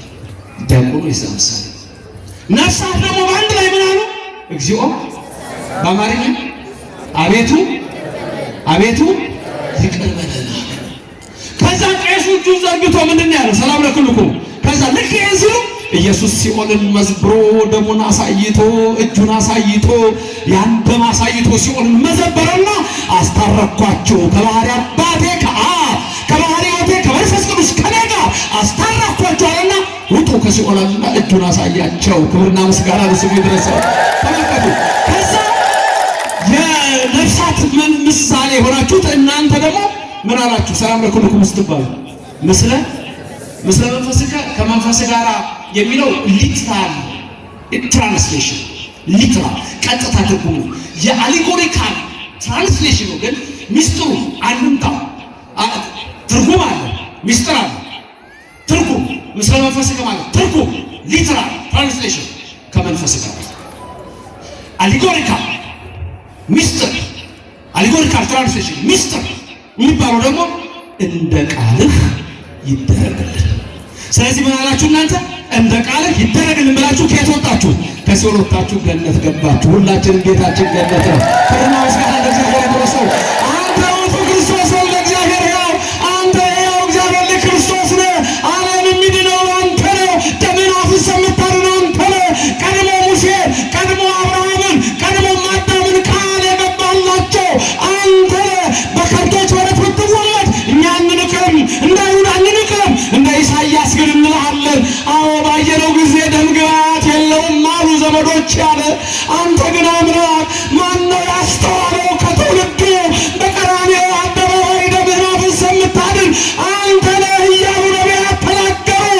ቅዱሳን መላእክት በፊቱ ሲንበረከኩ በፊቱ ሲሰግዱ በሁለት ክንፋቸው ፊታቸውን ሸፍነው በሁለት ክንፋቸው እግራቸውን ሸፍነው በሁለት ክንፋቸው ይበራሉ አለ ኢሳይያስ 6:3 ላይ። እንዲህ ማለት ምን ማለት ነው? ዓለምን በመስቀል ተሰቅለህ እንዲታድነዋለህ ሲሉ ነው። በመስቀል የተሰቀለው የድንግል ማርያም ልጅ እሱ የእግዚአብሔር ልጅ ነው። በቀራንዮ አደባባይ ደሙን ያፈሰሰው እሱ የእግዚአብሔር አብ ልጅ ወልድ ከድንግል ማርያም የተወለደው ኢየሱስ ነው። ተዋህዶ የምንለው ይሄንን ነው። እንደ አይሁድ አንክደውም፣ እንደ ሌሎቹ በትራሪያት አንለውም፣ እንደ ሌሎቹም አማላጅ አንለውም፣ እንደ ሌሎቹም ፍጡር አንለውም። በዛሬው ዕለት እንደመሰከሩልን ከሐዋርያት እንዳገኙት 318 ሊቃውንት እንዲህ እንለዋለን። ሰማይን የዘረጋ አንተ ነህ፣ ምድርን የመሰረትክ አንተ ነህ፣ የሚታየውን የማይታየውን የፈጠርክ አንተ ነህ። ዮሐንስ ወንጌላዊ በምዕራፍ 1 ከቁጥር 2 ጀምሮ እንደሚናገረው አንድም እንኳ ያላንተ የሆነ ምንም ነገር የለም እንለዋለን። የጌቶች ጌታ ነው ኢየሱስ፣ የአማልክት አምላክ ነው ኢየሱስ፣ የነገስታት ንጉሥ ነው ኢየሱስ፣ የልዑላን ልዑል ነው ኢየሱስ፣ የቅዱሳን ቅዱስ ነው ኢየሱስ፣ የአማልክት አምላክ ነው ኢየሱስ። ሰማይን የዘረጋው እሱ ነው፣ ምድርን የመሰረተው እሱ ነው። እኛ እንደሌሎቹ አንክድም። አንተ ለዘላለም አምላክ ነህ እንለዋለን። አሜን። አንተ የእግዚአብሔር ልጅ ነህ አለው። ይህን የገለጸልህ ሥጋና ደም አይደለም ጴጥሮስ፣ በሰማይ ያለ አባቴ ነው አለ። በዚህ መኖር ለእኛ መልካም ነው አለ። ተራራዋ ላይ በዚህ መኖር ለእኛ መልካም ነው የተባለች ኦርቶዶክስ ናት። በዚህች መኖር ለእኛ መልካም ነው። መሀል ላይ ኢየሱስ አለ። ዛሬ ኦርቶዶክስ ጽላት አለ፣ ታቦቱ አለ፣ ኢየሱስ በዛ ላይ አለ። ሁለቱ እነዛ ሽማግሌዎች አሉ፣ ሙሴና ኤልያስ አሉ። ሁለቱ ቄሶች ቅዳሴ የሚገቡት ናቸው። እነዛ ሶስት ወጣቶች አሉ፣ ጴጥሮስ፣ ዮሐንስ፣ ያዕቆብ አሉ። እነሱ ሶስት ዲያቆናት ናቸው። አምስት ልኡካን ይባላሉ። በዚች መኖር ለኛ መልካም ነው። ከዓለም ርኩሰት አምልጣችሁ፣ ከሰዶም እሳት አምልጣችሁ፣ ከገሞራ እሳት አምልጣችሁ፣ ከጊቤያ ርኩሰት አምልጣችሁ ዛሬ ዓለማችን ከረከሰችበት የምንፍቅና ሕይወት የክደት ሕይወት ወጣችሁ እግዚአብሔር ይጠራችኋል። በጥርጥር መንፈስ የተያዛችሁ፣ በዲያብሎስ መንፈስ የተያዛችሁ፣ በቃልቻ መንፈስ የተያዛችሁ፣ በአዳልሞት መንፈስ የተያዛችሁ፣ በወሰንገላ፣ በብር አለንጋ፣ በቃልቻ፣ በጠንቋይ፣ በዓለማዊ ርኩሰት የታሰራችሁ ሰዎች ይሄ አምላክ ኢየሱስ ይጠራችኋል። ውጡ። የእግዚአብሔር ጸጋ የጠራቻቸው ፈጥኖ ከዓለም ወጡ ይላል። ወለሳስ ከረቶሙ ጸጋ እግዚአብሔር ወፁ እምዓለም በሰዓቶሙ። ዛሬ ውጣ። በርኩሰት፣ በጠንቋይ፣ በቃልቻ፣ በጣዖት አምልኮ የታሰርክ፣ በአጉል ሱስ፣ በሲጋራ፣ በሐሺሽ፣ በዝሙት ርኩሰት የቆሸሽክ የቆሸሽሽ ያደፋችሁ ትጠራላችሁ። ኑ ይላችኋል ክርስቶስ። ኑ ንስግድ ሎቱ ይሏችኋል ቅዱሳን። ኑ ንስገድለት ከመ ይስረይ ለነ ኃጣውኢነ፣ ኃጢአታችን ይደመስስልን ዘንድ ይቅር ባይ ነው ይቅር ይበለን፣ መሐሪ ነው ይማረን፣ ቸር ነው በቸርነቱ ይጠብቀን። ወገኖቼ አይምረኛም ብለህ የምታስባለህ ዛሬ ኃጢአትን ካቆምከው፣ ዛሬ በንስሐ ሕይወት ከተመላለስሽ፣ ይሄንን ብዙ ጊዜ ውጭ ሀገርም ሳስተምር ጠይቃለሁ። ከኪሳችሁ 100 ብር ጭቃ ላይ ወድቆባችሁ ትታችሁ ብትሄዱ እስቲ እጃችሁን አውጡ። 100 ብር ከኪሳችሁ ወደቀ ትታችሁ ብትሄዱ ማንም የለም። ጭቃ እኮ ነካው። አቤት ትታችሁ ነው አትሄዱም። አንዳችሁ አነሳዋለሁ የምትሉኝስ 100 ብር አነሳዋለሁ። ጭቃውንስ ምን አደርገዋለሁ? ከዛስ ወደ ኪስ ነው አይደል እንዴ? ለምን ገንዘባችሁ ነው። አንድ ነገር ልንገራችሁ፣ እናንተ እኮ የኢየሱስ ክርስቶስ ገንዘብ ናችሁ። ኃጢአት ይነካችኋል ጭቃ፣ በደል ይነካችኋል ጭቃ። ግን የንስሐ ሕይወት ሕዝበኒ ወአንጻኒ ኃጢአት የተከተፈኝ ቅድመ ገጽከ ብላችሁ መዝሙር 50 ስትጸልዩ ወደዚህ ስትመጡ ወደ ቤተክርስቲያን ይቅር በለኝ ስትሉ እኮ የኢየሱስ ገንዘብ አይደላችሁላችሁ? ማን የፈጠራችሁ ነው? እንደ ኒው ኤጅ ሙቭመንት ጠፈር ነው የፈጠረኝ ልትሉ ነው? እንደ ሎ ኦፍ አትራክሽን መሬት ነች ወይም ደግሞ አንድ ተራራ ነው የፈጠረኝ ልትሉ ነው? ማን የፈጠራችሁ? ጥሩት፣ ድገሙና ነገሩ። ማን የፈጠራችሁ? ይመስገን ለዘላለም፣ ይመስገን ለዘላለም። የእሱ ገንዘብ ናችሁ። የፈጠረ እሱ ነው። ምን ሆነህ አንተ? እሱ ነው የፈጠረ። አንቺን የፈጠረ እሱ ነው። ኃጢአትማ ይነካል፣ ይነካሻል፣ ይነካናል። በንስሐ ሕይወት ግን ስንመጣ ገንዘብ አይደላችሁ እጥፍ ያደርጋችሁና የእሱ ኪስ መንግሥተ ሰማያት ነው። ችግር የለም፣ ገነት ናት። ወደ ገነት ወደ መንግሥተ ሰማያት ያስገባችኋል። ሁሌ የሚባለው የምደጋግመው ነገር ልንገራችሁ፣ የምደጋግመው ልባችሁ ውስጥ እንዲቀመጥ። መጨረሻ ቅዳሴው ካለቀ በኋላ ዲያቆኑ የሚለው ምንድን ነው? እቱ በሰላም በአማርኛም ይላል አይደል? ወይም ካህኑ ምን ይላል? ወደ ቤታችሁ በሰላም ወደ ቤታችሁ ትገባላችሁ አይደል? ግን ወደ ቤታችሁ ምን ማለት መሰላችሁ? ስጋው ደግሞ ተቀበላችሁ፣ ቀደሳችሁ፣ አስቀደሳችሁ፣ ጸውሩን ጠጣችሁ፣ ተባረካችሁ። ከዚህ በኋላ ወደ መንግሥተ ሰማያት ግቡ ማለት ነው። ድንግል ማርያም ማለት ደግሞ መርህ ለመንግሥተ ሰማያት አለ። መርታ ወደ መንግሥተ ሰማያት ታገባችሁ፣ ከልጇ ከወዳጇ ታማልዳችሁ። እግዚአብሔር ስሙ የተመሰገነ ይሁንልን። በእኛ ዘንድ ኢየሱስ ሕይወት አለ። በእኛ ዘንድ አምላክ ነህ። በእኛ ዘንድ የአማልክት አምላክ ነህ። በእኛ ዘንድ ሰብአ ሰገል እንደሰገዱልህ እንሰግድልሃለን። በሌላ አይሰገድልህም። በኦርቶዶክስ ቅዱስ ቤተክርስቲያን ርቲት ሃይማኖት ግን እንሰግድልሃለን። አድነን፣ ይቅር በለን፣ የመንግሥት ልጆች አድርገን። እግዚአብሔር ይባርካችሁ። በስጋ ያበልጽጋችሁ። ያ ግን ስራ ስትጀምር እግዚአብሔር በርዳታ ስትጠይቅ እንጂ ቁጭ ብሎ አይደለም። በስራ ይባርካችሁ። አይችልም? አያደርግም? የዶኪማስ ጓዳ ትዝ አይላችሁ? ድንግል ማርያም አለች በቤታችሁ በልባችሁ። ታዲያ ምንድን ነው የምትሉት? ታይላችኋለች እኮ የእናንተ ነገር። ልጇ ወዳጇ እኮ ይለውጠዋል። የመረረ ሕይወትን ያለ ይለወጥልሃል። የመረረ ሕይወት ያለሽ ይለወጣል። ኮምጣጣው ይለወጣል። በማ እግዚአብሔር ከሁላችን ይሁን። መባህ መግለጫው አትለያችሁ። ፍቅሯን በልቡናችን ጣዕሟን በአንደበታችን ጸጋዋን በሰውነታችን ያሳድርልን። የነ አርዮስ ትምህርት ወልድ ፍጡር የነ ሰባሊዮስ የነ አቡሊናሪዎስ አንድ ገጽ የነ አርጌንስ የነ ጄሮም ትምህርት ማዕረጋትና አብ ከወልድ ይበልጣል፣ ወልድ ከመንፈስ ቅዱስ ይበልጣል። ይሄ ሁሉ በእኛ ዘንድ የለም። አብ ወልድ መንፈስ ቅዱስ ትክክል ናቸው። ኢየሱስ አምላክ ነው። ኢየሱስ ፈጣሪ ነው። አሜን። ኦርቶዶክስ ተዋሕዶ ናት፣ ለዘላለም ትኑር።